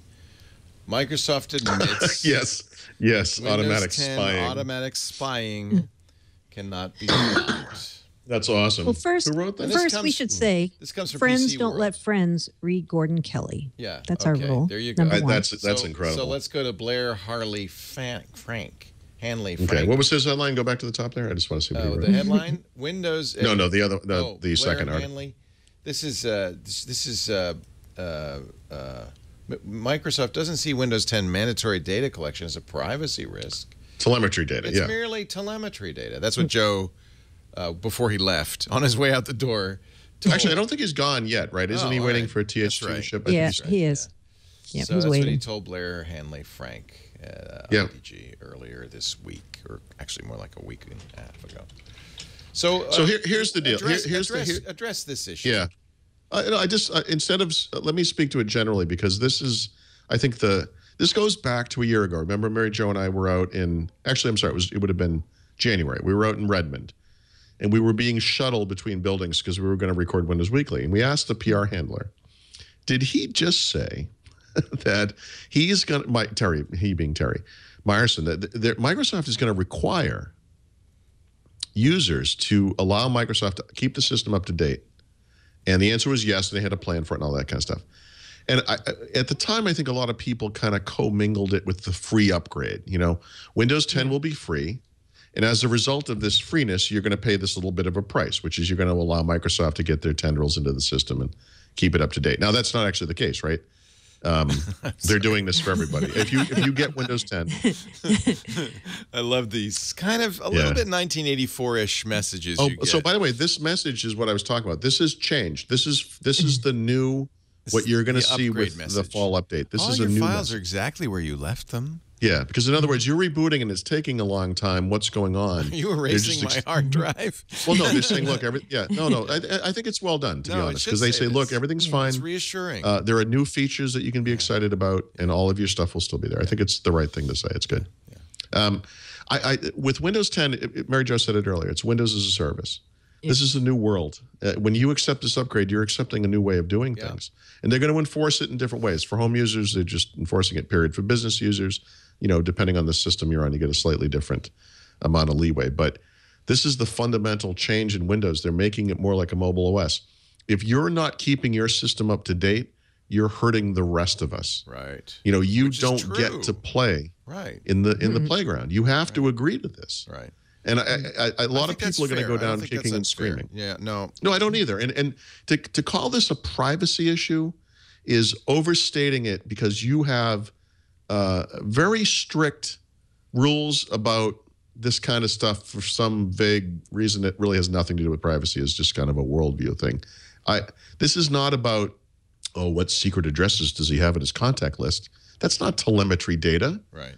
They're trying to make sure the system is as reliable as possible, as secure as possible. That's all this is. Yeah. It's not about reading emails. It's not about seeing which websites you're visiting. It's not about invading your privacy. It's so grossly overstated. This kind of thing makes me just cringe. It's so awful. Yeah. And for all the real bad stuff that's going on, I mean, what are we talking about here? I know. It's the telemetry data being unable to be turned off thing that keeps coming back, right? I don't want to help. I should be able to help. Ars Technica's article, the headline gets quoted, but if you read it, even Ars Technica, when the headline is you can't turn off some of this stuff, but the headline says, but we didn't see any personal data in there. Because there is no personal data. It's not. Yeah. We didn't see any personal data. Remember we talked about its ownership versus subscription. Yeah. People think that they own software when in fact you've agreed to something that you never even read that explains that you don't own it, but whatever. Yeah. You've got subscription services, you've got, I don't know what you call it, a la carte, pay as you go kind of stuff. Windows as a service, Windows 10 is essentially a subscription service for which you're paying nothing. I mean, someday you may pay for the thing, but it's a service. The point is it has to be kept up to date. You don't get to stay on July 29. You just don't. Yeah. You don't get to do it. Yeah. That's the point. You make the most important point, which is these security updates, these patches, these fixes are not about you. It's about protecting the internet. And it's what's been happening on mobile, and it's what's going to start happening on desktop. And I agree with that. Apple doesn't even ask. Apple will push updates, security updates sometimes without even, you don't even know they've done that. And by the way, I think what kicked this off again, like this kind of died down, and what kicked it off again was kick this off? Somebody, it might have been Joe Belfiore, said, if you're on the long-term servicing branch, you can shut off the telemetry data, like totally shut it off completely. And then everybody's like, well, if they can do it, why can't we do it? That's what. By the way, you could do it. Just sign up for an enterprise service contract at Microsoft at an exorbitant cost. I know. And then you can do whatever you want. That's how it works. First of all, you didn't pay for it at all. Next year, you'll pay the normal price for it. But this is part of the agreement. If you don't like it, uninstall it. I mean, I don't. Or disconnect from the internet. This notion that I'm not going to help the people around me, that I am actively going to thwart the internet from being safe, to me is just not something I understand. Right. Seriously, didn't we learn? This is like the goods of the many outweigh the good. These are the few or something. Yeah, it's everything I need to know I learned from Star Trek. Let's admit that. It's socialist. Okay. Welcome to the People's Republic of Microsoft. Okay. The internet is not democratic. No, I'm being facetious because I understand and I think it's the right thing. No, I know. Of course you do. In fact, I gladly check all the boxes that say, what Apple does is when you install. Would you like to send us information back that will help this product? Exactly. Right. You can say no. Firefox. Right. Whatever. No, it was that piece that Peter Bright wrote, and it was a good piece. But it was reasonable. The problem. It was. Yeah, he was reasonable. It wasn't. Right. A He was like, headline. it's still collecting some data, which is not identifiable by user, even when you shut every possible thing off. Right. And Microsoft said, yes, it is. Who on earth could have a problem with that? Well, it's as long as you understand what the data is, it's telemetry data. Right. Well, they spelled it out. Remember, they issued a post explaining it. Right. Yeah. I think because of Peter Bright's thing and the responses to it. Right. I mean, to be writing something about that today is, wow, it's been kind of a slow news week. Is there anything way I could slag Microsoft again? Right. Let's talk about the same thing again. Yeah. It was the LTSB, Long-Term Servicing Branch, that kicked that off again this week, I think. Yeah. How much do you have to pay to get on the long-term servicing branch? Seriously. How big of a company do you have to be? Yeah. How much money to exchange hands? You have to be a business enterprise with software assurance, and then you have to... This is the gold package. You don't get this. Yeah, it is. You have to have the enterprise version of Windows 10. Right. So, I don't mean to minimize compliance because I mean, obviously, privacy issues are certainly something people should be concerned with. I just don't think there are any here. But you didn't pay for this. Apparently, I just found out we're paying for it for our 6 edit stations. Oh, are you really? Oh, really? I didn't even think you could get it for something that small. So if you want to, small. When you say small. 6. No, you can do it for. We have the enterprise. We have enterprise, right? And then we have the software assurance. Software assurance. So we're How looking. How assured are you by this license? Would you say? Are you assured? I'm assured. I would just tell the editors, what do you care? Just get it. Just update it, right? Why don't we do that? Alex Gumpel is shaking his head at me because he says it'll break something. And it's true. I mean, you know what? Moving us over to Windows and verifying that everything worked fine, was that 6 months? It took a long time. Yeah. Which is why you want to be on this contract. Yeah. Because you want to be able to push things out, evaluate them, see whether they will impact your environment. Our workflow relies on those 7 machines. If those machines don't work, you don't get no podcast. Now that I know this. And if you don't get no podcast, Daddy don't get no cash. Right. That's who long-term servicing branch is for. It's for machines that cannot be updated, like without rigorous testing. That's who that is a correct use of long-term. So it's not for self-indulgent individuals who believe there are privacy issues even when there aren't any. It's for me, baby. It's for me. No, it's production machines we cannot afford to mess with. Right. They have to work. And they're still running Windows 8, by the way, 8.1. Wow. They came with 8.1. I don't know. Are we going to upgrade to 10? I don't know. That's you go to somebody like Alex and you say we're going to upgrade to 10, and it's like he goes, oh, because he now has to test all this stuff, make sure it all works in every conceivable scenario, and that's a big deal. It's a big deal.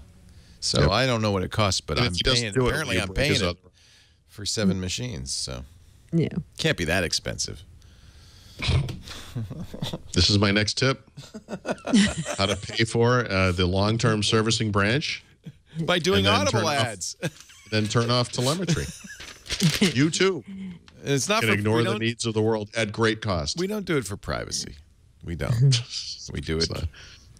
No. Of course not. Because we have to continue the work. The roads must roll, in the words of Mr. Bobby Heinlein. By the way, I love this line in here, and it seems like faint praise. You say Windows 10 is now neck and neck with Macintosh. Right, usage. Yeah, so as opposed to sales. Yeah, so about 9%. Yeah, not for sales. No, it's killing macOS in sales. So Windows 10 is at about 8%. If you add up all of the versions of Mac, it's 8-something%. I don't remember the exact number. It says here 10.11 is 2.18%, but then there's other Mac stuff somewhere. Yeah, there's different versions. Yeah. 1010 is 3.45. Yeah, so after that, Windows XP is next. Yikes, I look guess at that Windows big 8.1. green slice. That's XP there. Then 8.1 is the red slice. That big green slice has gotten a lot smaller, but, you know. Still 11.68%. Is this like seriously like 18 months? Was it this past April or a year ago, April, that it went out of support? This past April. Okay, Not quite so a 6 year. months. Is this ComScore stuff? Where does this No, this is net market share. Net market share. So these are pretty reliable. Yep. Wow. That's a really nice pie chart. That puts it all in perspective. This is of people on the internet being used. I'm amazed that 11, almost 12% still using XP. 56% Windows 7. 10% 8.1. 8%. Let's see. I mean, sorry. 2.54% Windows 8. That's the one that's comparable to Mac OS 10. Yeah. Well, no, that's only one version of there's Mac two OS 10. versions. I mean, if you, they're not all in the chart, and so that other is has 5.81%. You know, 8 versions of Mac OS 10 are in there, some Linux, whatever. Right. That's on Thurrott.com if you want to see the pie chart. Nice article by Brad Sams. All right, let's take a break. Daddy's got to pay for his software assurance licenses. So we can turn off telemetry data. Yep. It doesn't get turned off by itself, Leo. Get turned off by itself, baby. No. Yep. Thank God there's Audible.com. That's the place we go. Paul and I do anyway for our. I have a pick. You have a pick? I have a weird pick, and I don't know if I. I'm working on. There's no way to get out of Audible in a kind of standard data format. Get all my library out of there because I have over 400 books in my library. I've been a member for 15 years, but I'm doing it with grep and cut and paste. I'm scraping the page because I want to do a blog post with every book I've ever listened to on Audible. Nice. Yeah, that'll be fun. I did a couple of years worth one time. Just tech books. It's ponderous. It's ponderous. You listen to tech books. That's cool. Oh yeah, you did the stuff like business. Yeah, business. Yeah. Like the story of Windows NT by G. Pascal. Yeah, Zachary. Showstoppers. Great. Stephen Levy's Hackers. What a great book that is. I could listen to Soul of a New Machine by Tracy Kidder. They're all on there. These are classics. You got to read these. The new Stephen King, I'm sure, is something that's on Paul's list. Yeah, that's one of my 2 picks. Yep, that's a good one. I'm listening to a book my dad recommended ages ago, and I thought I put it off, but I did download it. It's called The Righteous Mind, and now I'm totally digging it. And the reason I downloaded it is because he said, this kind of explains the partisan divide in the United States. Why some people, because I don't understand people who don't think like I do, right? No, neither. Right? No one does. No one does. And this book explains it. It's awesome because this guy is a moral psychologist, and he explains where our sense of ethics and morals, and ultimately politics and religion come from. And I can't recommend this book more highly. It's an amazing book. I'm in the middle of it right now, but I just find it fascinating. And it's not what I thought it was at all. I thought it was going to be about politics and religion, but it's really about moral psychology. So that's kind of crazy talk. But if you're interested in kind of a deep dive into how we think and why we think the way we do, this is great. Audible.com, a wonderful place to get 180,000 different books, bestsellers, fiction, nonfiction, and they've got these great deal of the day. The Andromeda Strain, which I love. Oh, that's my other pick. I got both your picks. So the Andromeda Strain, I actually had on my wish list. And I got an email from Audible, and they said, "Hey, we noticed this thing's on your wish list. It's only $3 today." Nice. Play a sample of this, by the way. The reading is really nice. David Morse does the reading. Kind of a classic Audible reading. 300 miles away. Oh yeah. In the large, square, windowless room that served as mission control for Project Scoop. It's good. Lieutenant Edgar Comro sat with his feet. Project Scoop. I love this book. So it's great to play this because I think people think, and in some of the books it's just some guy reading it. But the best Audible books and the ones we recommend are performances. And this guy is an actor. Tonight, The crew is monitoring the progress. And he reporting. brings it alive. The Stephen King book is a collection of short stories, and they're all read by different people, and some of them are fantastic, and they're actual there are things I've heard separately, like you could get them just individually as stories. Yeah. And they're some of the best readers ever on Audible. Really, really good. They've done such amazing stuff. Here's a little sample of The Bazaar of Bad Dreams, Stephen King stories. Lots of different readers. You're right on this one. Grant you that. And I have a particular liking for the long ones that create. Now, this is a guy who reads a lot of Stephen King stuff, isn't it? That's Stephen King. Oh, yeah. His name is Stephen King. Maybe you've heard of him before. The writer and reader. The funny thing is, there's more narrators than are even listed there. There's actually many more. In fact, my favorite two are not even listed. There is only one, as I remember, Stephen King book on the whole Audible thing that's read by Stephen, because he kind of has a strange voice. Yeah. But didn't he read the one about playing hearts in college? I think he did. And then his book about writing. Hearts of Atlantis? Is that Hearts of Atlantis? Hearts of Atlantis, yeah. I don't remember that. I can't remember which one he read. You know what? If I is there a Audible version of On Writing? It seems like he might have. Yeah, that's the one, I think, maybe. Yeah, here it is. Yep. Yeah. He read that On Writing. And that, by the way, if you're a writer, I mean, people think of Stephen King as a genre writer, not a great writer. He's a great writer. He deserves. Oh no, he's a great. He deserves. I mean, he's a Hemingway. He's a fantastic writer. Yeah, and listening to this, I was so inspired. And actually, this most recent book of short stories, there's a couple of horror stories in there, obviously, but really, it kind of spans the gamut. There's everything, but maybe there's no like romance story or whatever. But it really isn't just horror, despite the name. Yeah, he's amazing. Here's the deal. You're going to get a free book. The problem is, as you can see, there are many wonderful choices. That first book is the toughest one you'll have, because from then on, you're going to have the gold subscription. You get a book a month, and I love it when my renewal is the 22nd of each month, and I go in there on the 23rd, and I say, oh, I get the books. I get some books.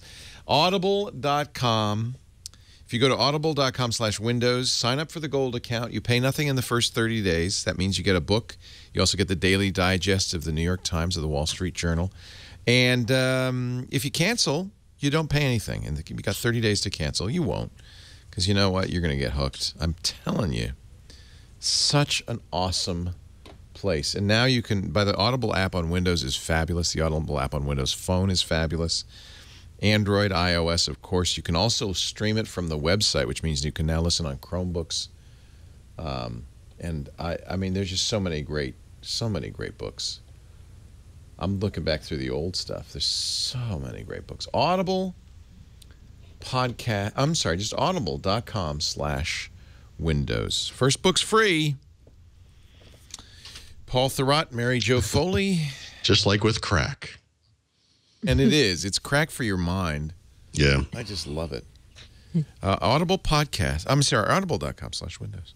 All right, let's continue on. Windows 10 Mobile, what's new? Anything? You got a new build? Yeah, the new build came out the same day as the PC build. Reliable? It was mostly fixes and performance improvements, which also means they're getting close to TH2 for phone. Battery life was improved. They fixed a lot of things like Hey Cortana, where it wasn't working on some devices. So yeah, mostly just fixes. Yeah, mostly just fixes.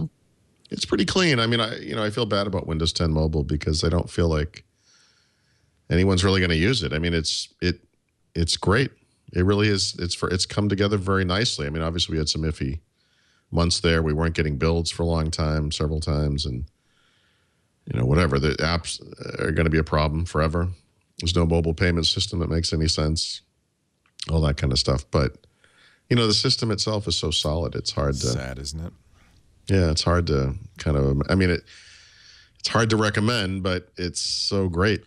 The way of technology is paved with tears. Yeah, because I can, starting with the Amiga, really, and BOS. I can think of so many technologies were so clearly superior, really well done, but for whatever reason, the market didn't embrace them, and this is one of them. Yeah, I've been on the receiving end of this one too many times. Yeah, but you have. Yes. I thought by embracing Windows, I'd be set for the rest of my life. And it worked out for a while. But sorry. Oh. We mentioned briefly the firmware updates for the Surface Book. Yeah. And those were also for Surface Pro 4, yeah? Is it By the way, same? Good, I'm sorry. Are they the same firmware updates? Yeah.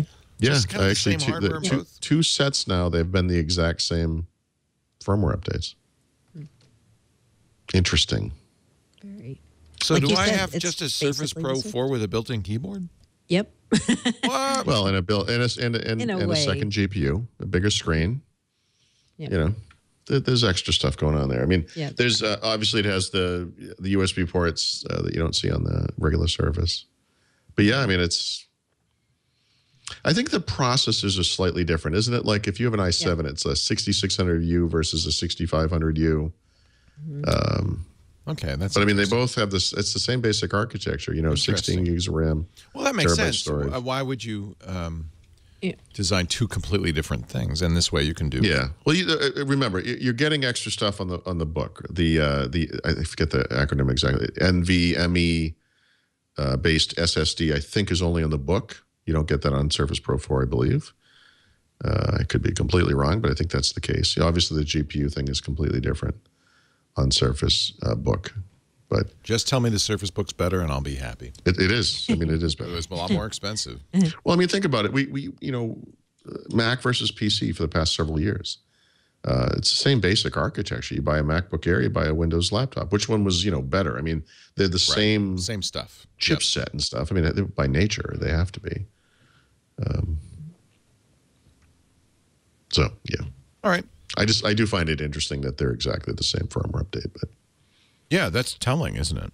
firmware, in Microsoft's sort of extended use of the term firmware, I mean, it's not just the BIOS, UEFI firmware. It's the hardware drivers is what they're talking about. And so the hardware components to date have, for the firmware updates anyway, have been shared. So the display driver, of course, comes from Intel. It works across both.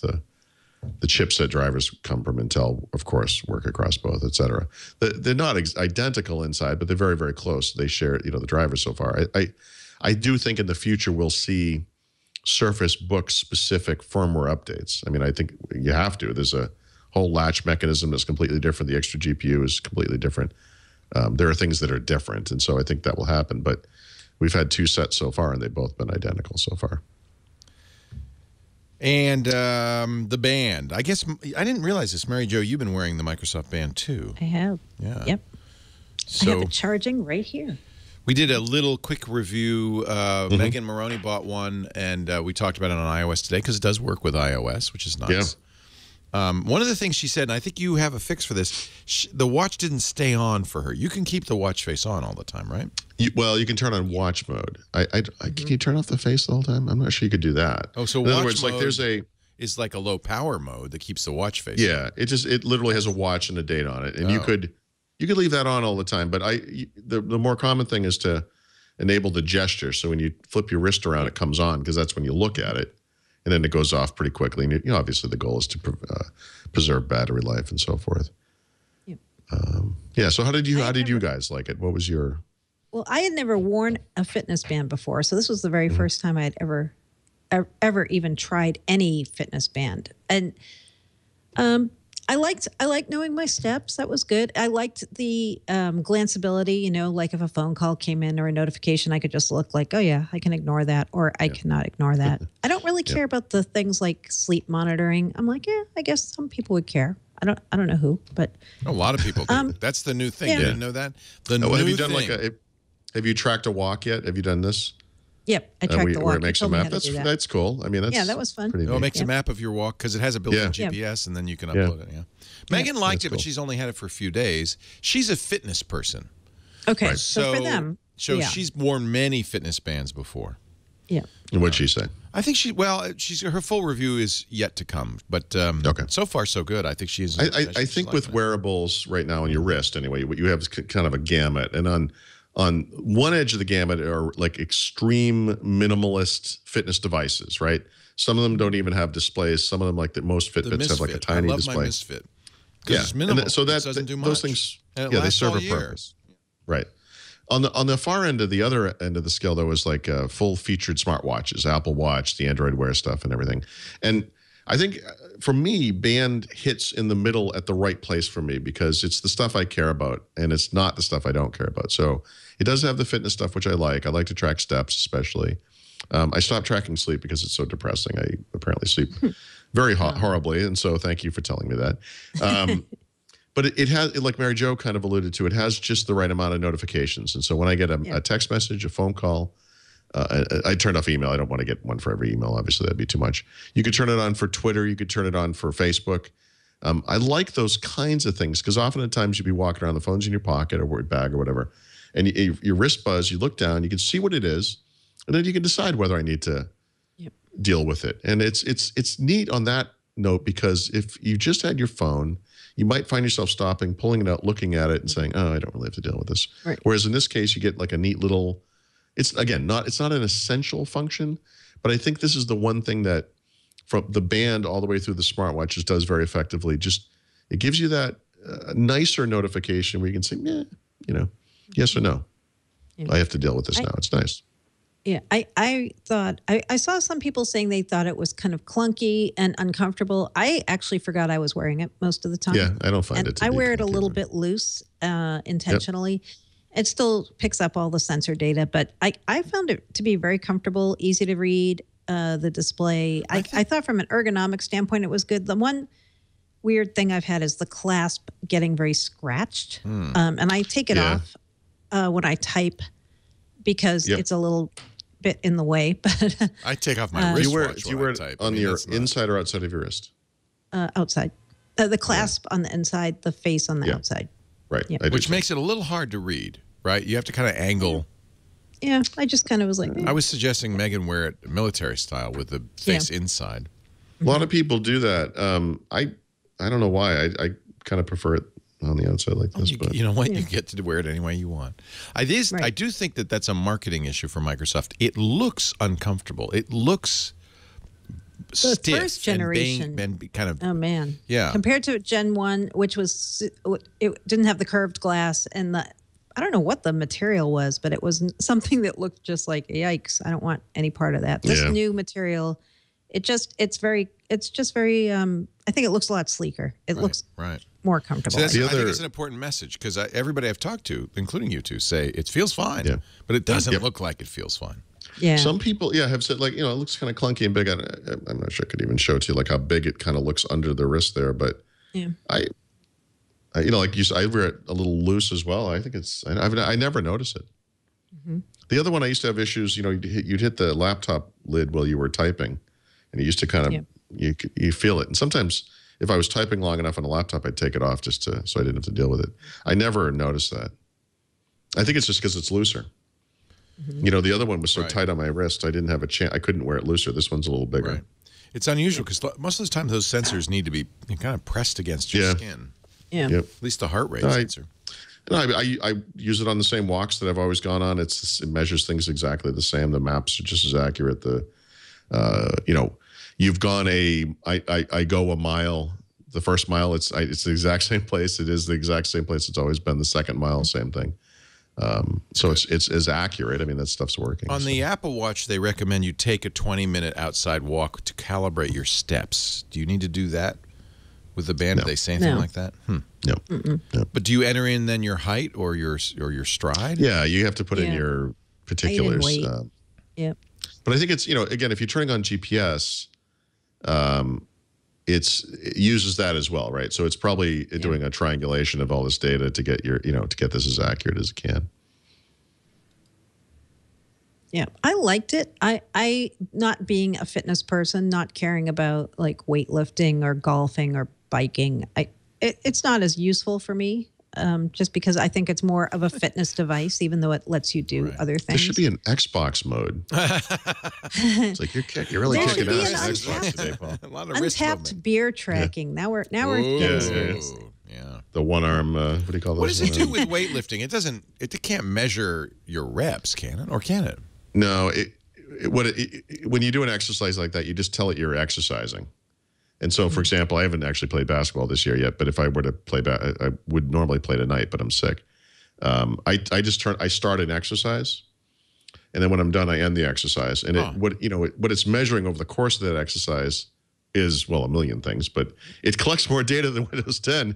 It's okay. So it's telemetry, Paul. That's it's telemetry. Really just violating my privacy the entire time. It collects all that data, and then you have kind of a look at that time period, and it will give you information about cooldown periods and things like that. Yeah, I think heart rate is the primary. Yeah, heart rate is the primary one, obviously. But you could do an exercise where you're climbing stairs, and it can measure that. Right. Well, it has elevation because it has a barometric pressure. Yep. So, how is how accurate is the heart rate when you're exercising? Because some of these things, it isn't accurate unless you're standing still. So I have to go back a couple of years on this one because I've been testing the heart rate thing against what I know to be the right measurement, which is when you wear a chest strap. Right. Which I got with the elliptical thing that's behind me. I measured a couple of years ago, like Fitbit and the Nike Fuel Band, and they were, well, actually the Nike Fuel Band never did heart rate, so never mind that one. But different devices, measure things a little differently. It can't do a regular heart rate measurement, right? It can't do continuous heart rate measurement. So what it has to do is kind of ping you occasionally. And I would say that it's pretty accurate. It's can be wildly inaccurate depending on where you are. Like if you get on the elliptical and you really push hard, the elliptical will display what I think to be the correct heart rate, and then the band will kind of catch up over time. And so I think it's just it's accurate enough for what it is. I mean, it's not, because it can't be continuous, it can never really be. And plus it's also beaming a light into your wrist. It's not, you know what I mean? Yeah. It's not as good of a contact. Apple Watch seems to do well even when you're moving. That's the only one I've found to be fairly accurate even when you're exercising vigorously. Yeah, I think the steps to me has been very accurate. And that one, take that as you will, because how did I measure my steps? But again, that was something but that's something I did look at with the month. Yeah, I mean, Yeah. Well, you can do things like I can measure a mile, right. and I can sort of, and I haven't done this with this exact device. What I can tell you is that with this exact device, it's tracking to what the other device did. And I did with that device compare it to devices where I had checked accuracy and so forth. And so, heart rate, it's going to be all over the map. I think the steps is pretty accurate. But the one thing we keep talking about with these devices is important to remember is if you're using one device, it doesn't matter in some ways how accurate it is, as long as it's accurate to itself. You want to improve how fast you walk a mile, maybe run a mile if you're doing like that kind of thing, or improve your golf game, or whatever it is you're trying to improve. I mean, as long as the data is accurate to itself, you can see whether or not you're improving as you go. You don't care if this is accurate. You're saying relative is what matters. Relative to itself, right? Because you're just using this one absolute thing. Data, but relative data. Yeah, that makes sense. Yeah. I think so. I don't know. Yeah. I was stunned to see how much I walk in New York. Good. I never really had an idea. I mean, I'm walking like most days 4 to 5 miles. Yeah, good for you. Yeah, that's great. Going around town. That's what I do when I'm in New York. I just get out there and I go all over because I love to walk around in the city. If I walk, and I didn't walk today, for example, I should have, but I didn't. That's like 5,000 steps I can get in. Yeah.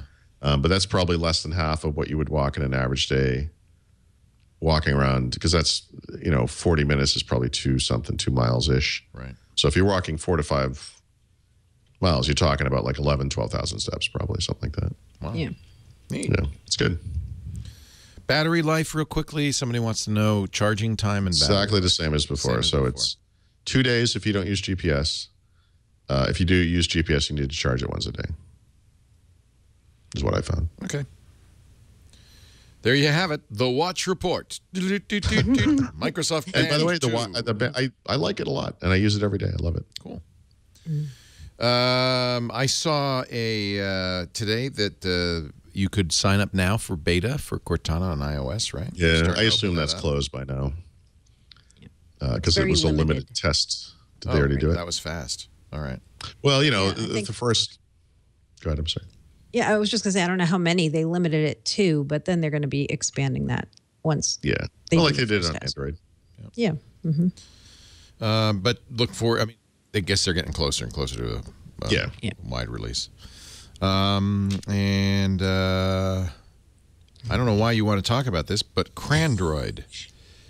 Crandroid. That's I what like I that. call Well, it. Yeah. because when Windows falls to the floor, we're going to switch to doing Chromebook coverage.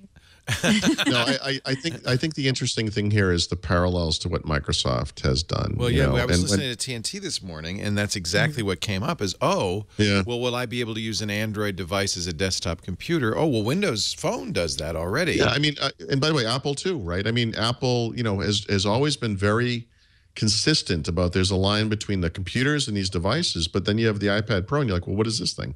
I mean, they're kind of blurring the Everybody's lines doing there. this. In other Everyone's words, yeah. doing it. So Google sort of denied it. I don't think they actually denied anything. I think this report They was didn't accurate. deny it.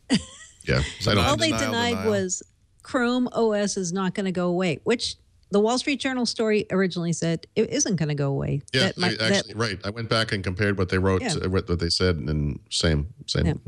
They really didn't add I think they wanted to correct the misimpression that some had that there would be but one OS. I also think they wanted to not kill Chromebook sales right before Christmas. Right. You know. Yep. There's some nice ones, and there's a new Dell that's about $600. It's what I've always wanted, which is not a netbook Chromebook, not a really cheap, cruddy Chromebook. So many like 11-inch Chromebooks. It's like, why does this thing have to be a Fisher Price toy? Yeah, they're plasticky. I don't understand this. But the kind of a mid-range Chromebook that's kind of comparable, to a mid-range Windows PC, but runs Chrome OS, and Dell's doing that now, and I think they look really nice. It's fine. It's honestly, different people have different needs.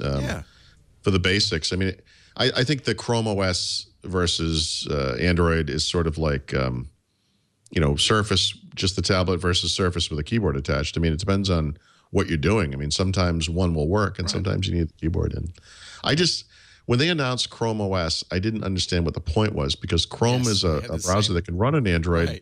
Right. Why not just do that on Android? It was so much more mature already. Right. And it seems like they're going to kind of get it there. So welcome on board, Google. We welcome you to the future we've already embraced. I've been playing, AMI has released something called Duos, which allows you to run Android on Windows. Yeah. And it works pretty well. They harass me almost on a daily basis to review this product. Yeah, well, I can review it. I put it on my Surface Book. I mean, Android's not meant for a large screen. Is it like an emulation thing, or what is it? Yeah, it's an emulator. Yeah, it's like a virtual machine. It doesn't come with the Google apps, but you can download and install them, and then you have basically the equivalent of an Android phone on Windows, which means, what's great is like running Fallout Shelter, which is a really great phone, but on a small screen. I mean, really a great game, but on a small screen, it's not as playable. On my Surface Book, it's great. I love it. That's great.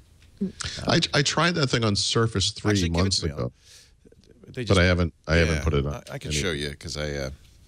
So it's usable. It plays. It runs quickly enough. Yeah, the camera app doesn't work. There's things That's like that. But I mean, if you wanted to run even if you wanted to run things like the Gmail app or I mean, it's at least as fast as an Android phone for that. Let me. Yeah. What's great is when you detach it, then it's like you have a massive. Yeah, massive Android tablet. Hi, looking for me? I'm right here. Is it the angle you think? So I need to have it. Yeah. It really depends on when you got to think about when you set it up. Right. Like, where were you when you did it? Yeah. What was that? Because if it's off, it just doesn't see you as the same thing. Hello. Yeah, Hello. It's looking for me. Looking for you. Looking for me. Oh, well. That was good. Somebody shifted it over so I wouldn't. Yeah, smart. Somebody out there is protecting me against myself. It's like the guy that jumped in front of the bullet that was aimed at Reagan. I turned on the, do you want to switch to tablet mode? I turned on the ask me before I switch now. That's a good tip. Yep, because I kind of like that. So this is it. It's called Duos. It's going to take a while to launch, but I've switched to tablet mode now. Oh, now I don't know where to go. How do I get to the desktop? Exactly. What happened? Where did I go? Can I just swipe over? Swipe in from the left. Swipe in from the left. There we go. Yeah, see, did you see that? Did you see it? I said. Yeah, it's not loaded yet, so it's like it won't run. Oh, I get it. But you can see it saying Android. Yeah. It's kind of cool. Anyway, you get the idea. There it is. The problem is you can't see the desktop. So actually, just turn off tablet mode, then you can. Yeah. How do I do that? Action Center. It's the thing that looks like a white square, kind of. There you go. Top left button. There you go. Yeah. Tablet mode. Okay, now There we go. Now we can see it. Yeah. It's kind of weird having of Android on a 13-inch tablet. Yeah.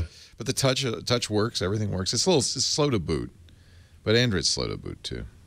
So, and it's like $15, 30 days. Yeah, I noticed that on the Moto X. You know, when you reboot that thing, It takes forever. it goes through screens. Like there are animations and Yeah, isn't that cool? That's to, yeah, but it takes to forever. It's distract like, you. what's going on here? It's That's like to distract you. Yeah. So now I'm in Android. I swipe up, and the problem is I'm using the desktop from like a phone. So playing Fallout Shelter at this size is phenomenal. It's really great. Suddenly it becomes like a desktop game.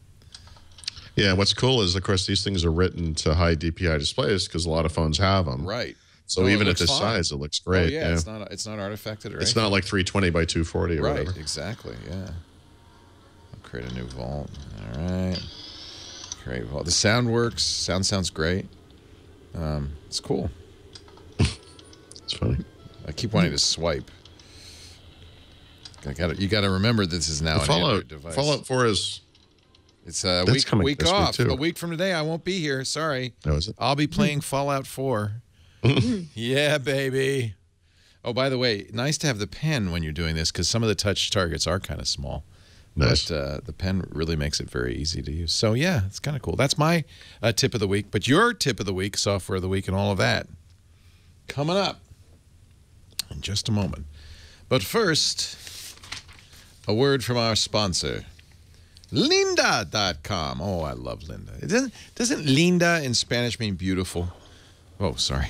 Fallout Shelter's running. I gotta turn that off. It's a really awesome game on a big screen. Lynda's the place to go if you love to learn, and I know you do. Whether it's you want to get better at Microsoft Office, or maybe your hobby's photography or coding or design or music, Lynda.com has something for everybody. Over 3,000 on-demand courses now in every area of technology, even business, like soft business skills like negotiation and resume building.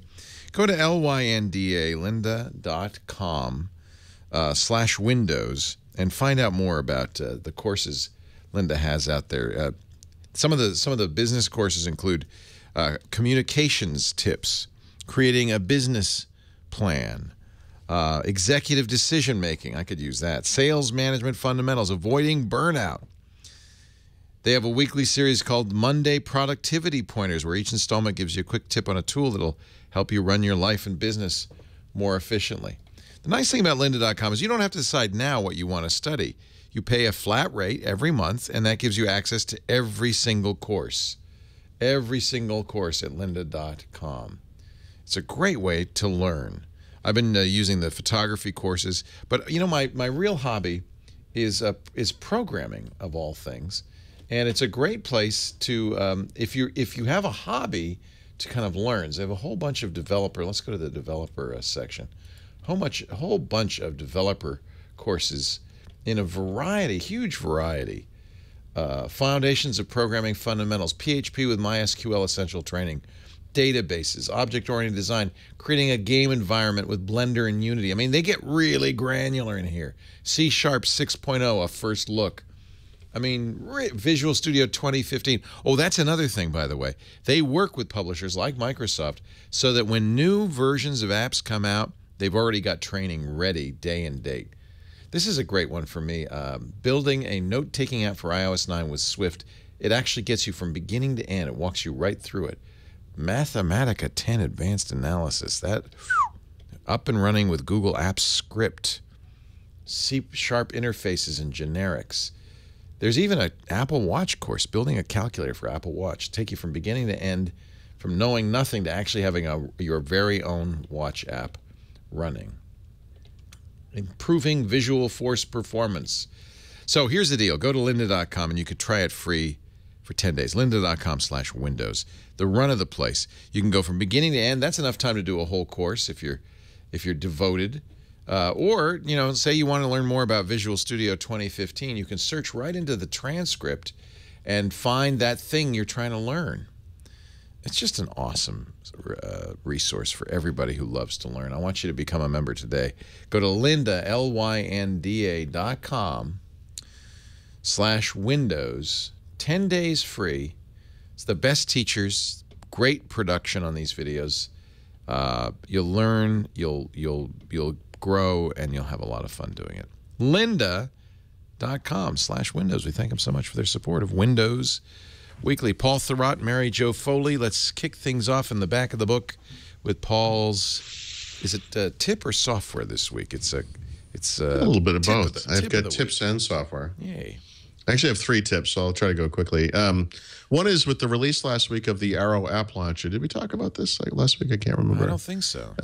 So there's a Microsoft Garage team that made the next lock screen for Android, which is awesome. Yeah. They've made an Android app launcher, replaces the home screen, called Arrow. You could get Cortana and replace Google Now. You get a bunch of Microsoft apps. You got a all Windows of a sudden, phone. You get a Windows phone, exactly. So throw this stuff all together. So the tip is you could turn an Android phone into a Microsoft phone. And if you're wondering what Plan B looks like, I think we're starting to see it come together here. That's interesting.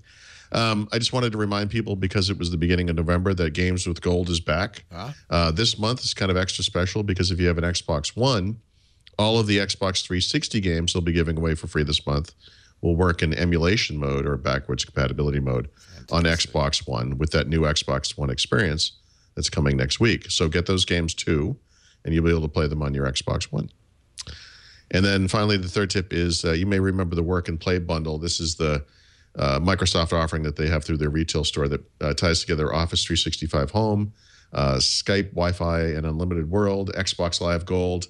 And this year they've changed up a little bit, but they're also including an Assure support plan, which is normally $150 a year, by the way, and a $60 bonus gift card to Microsoft's online store, so like the Xbox store, the Windows store, the Windows Phone store.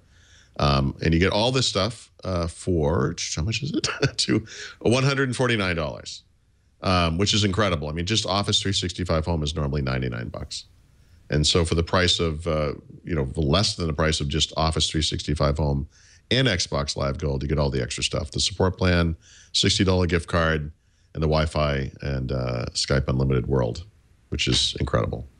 If you add that stuff up, I think I have it in here somewhere, it's like a savings of $225. Am I on the right one? It's over $200. It's a lot of money. So that's cool. All right. And that's only at the Microsoft Store online, I believe. I'm not sure if you can get that in the retail stores, but definitely at the Microsoft Store.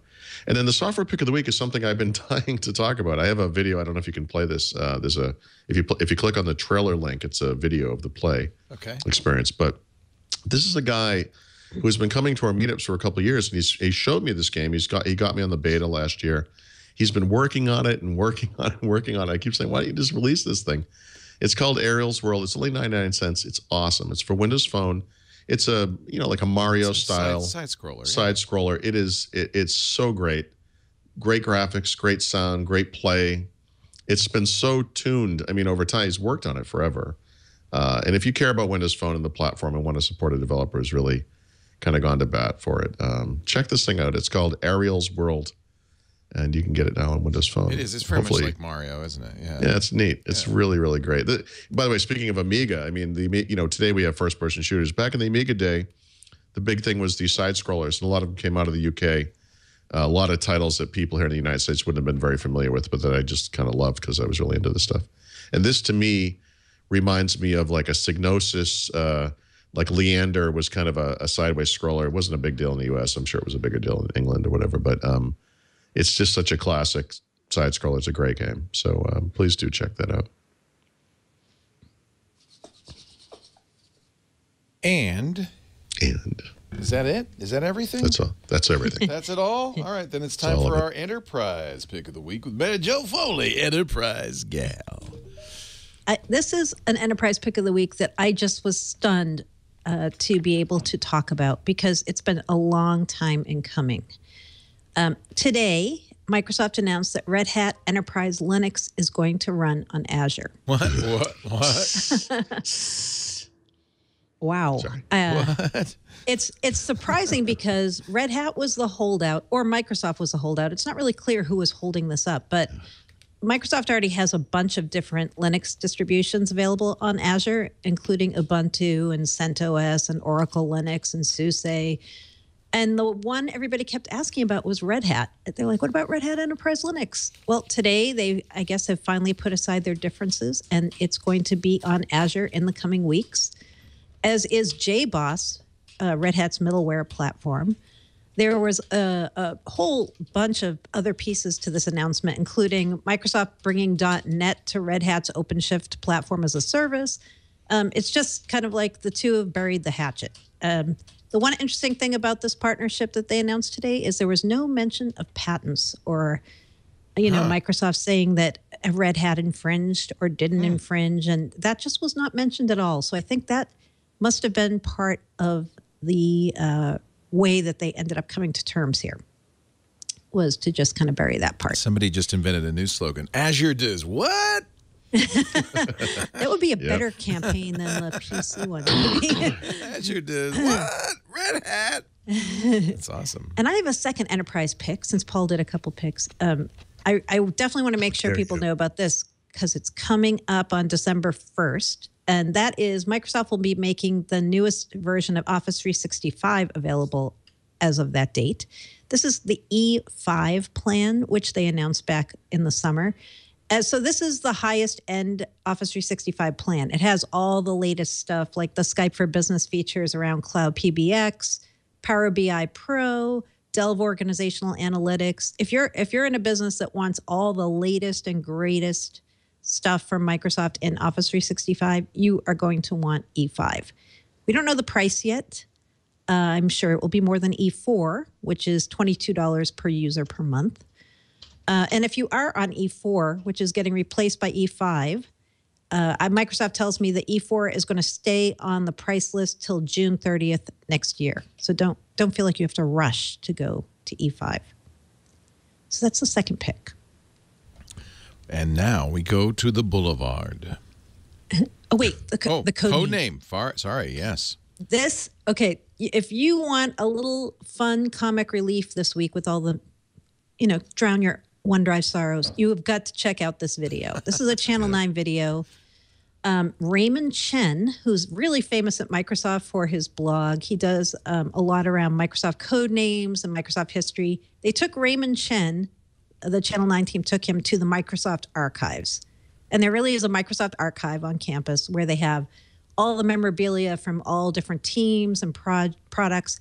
And it's Raymond Chen going through all the Windows 95 and Windows NT stuff and talking about all the code names that he remembers, like Tukwila and Neptune and Chicago and O'Hare. It's Raymond totally Chen's the worth best. watching this. It's the best. Yeah. And he's such a funny guy, too. Which one is he in the middle? No, the one on the right. He's, One on the right. he's the guy on the right in the suit. He works for the Windows team, and he wears a suit to work every day. He looks very serious. He's funny. Yeah, He is funny. yeah, he's great. Yeah. He talks at a lot of the Microsoft developer shows. He's fantastic. Yeah. I don't know what's And going it's on with great. that guy in the middle.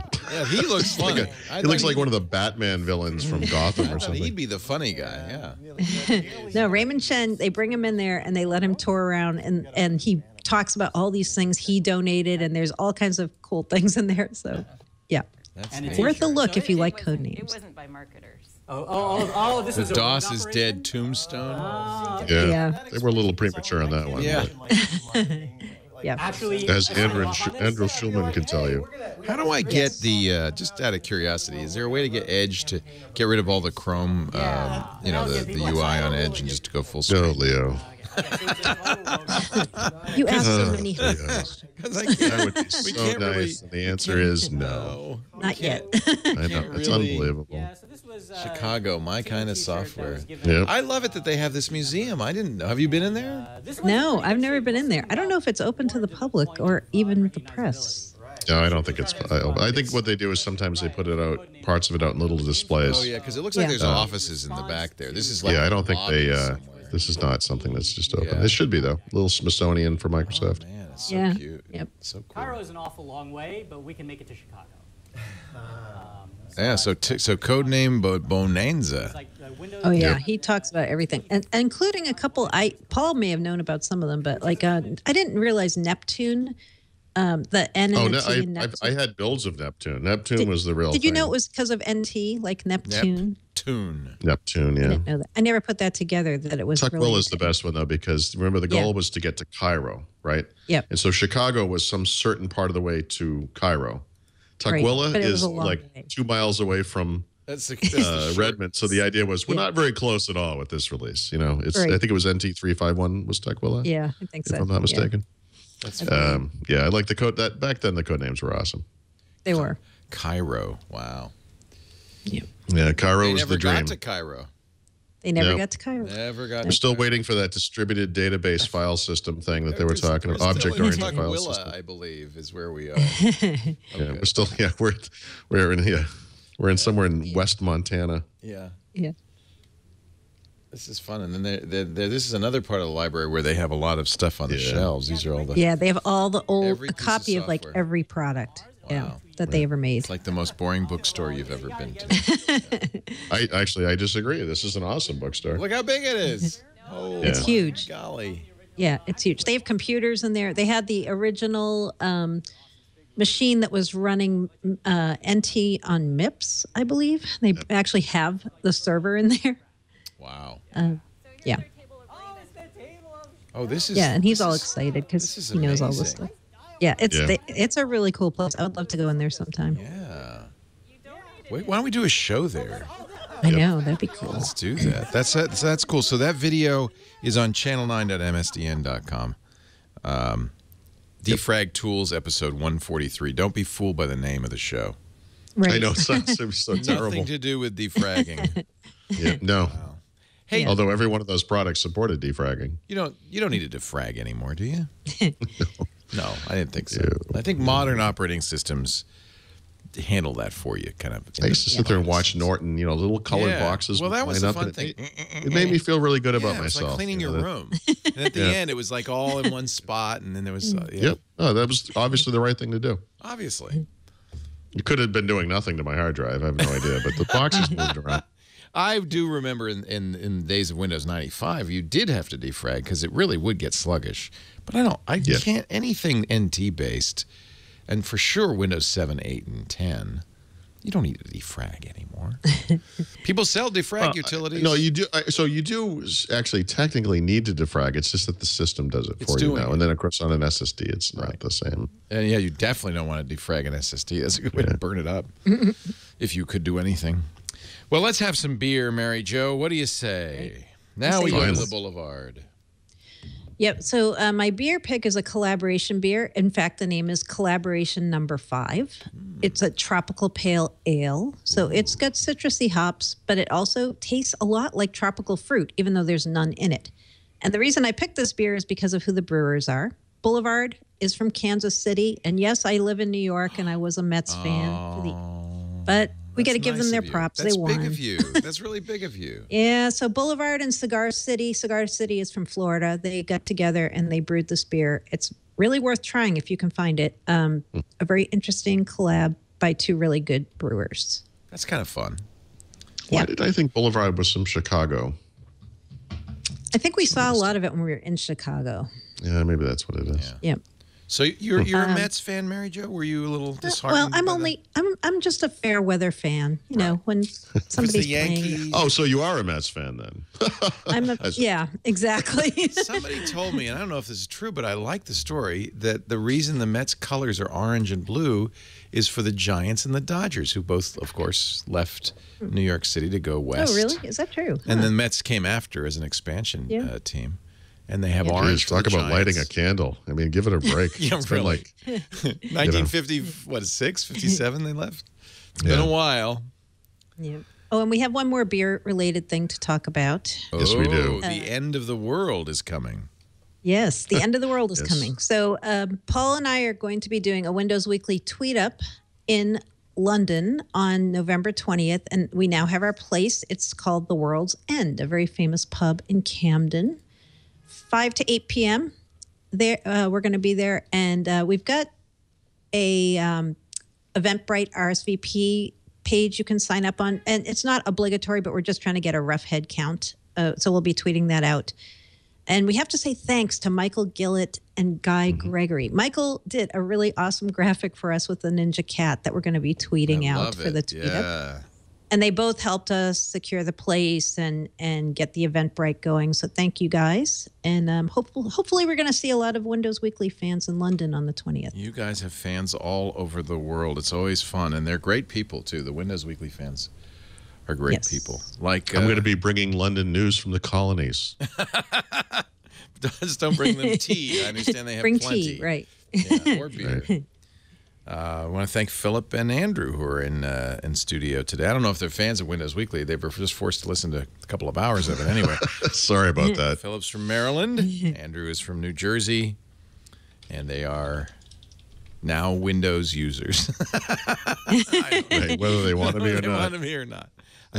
Actually, Philip works in IT for an insurance company. I'm thinking he probably is doing a little Windows coding, a little bit. Hey, thank you for all of you for being here. We do the show every Wednesday. That's at 11 a.m. Pacific, 2 p.m. Eastern Time, 1900 UTC. If you want to listen live, if you can't, you don't have to worry because my goodness, we've got many on-demand venues for you. You can listen at twit.tv/WW or watch. We got video too, or wherever your podcasts are, including podcast clients on Windows and Windows Phone. Paul Thurrott is at Thurrott.com, THURROTT. We need a jingle. Somebody it's writes, like that episode of the IT Crowd where they replaced 911 or whatever with some with a really incredibly long number. Yeah. They have a jingle, but it doesn't help. THURROTT 7 or whatever. He'd like the last 764-399-4-521-729. Just like the way they end it. Yeah. Mary Jo Foley is at allaboutmicrosoft.com, her ZDNet blog. And she is also on the Twitter at Mary Jo Foley. Paul's at Thurrott. We thank you for being here. We'll see you next time on Windows Weekly. Bye-bye.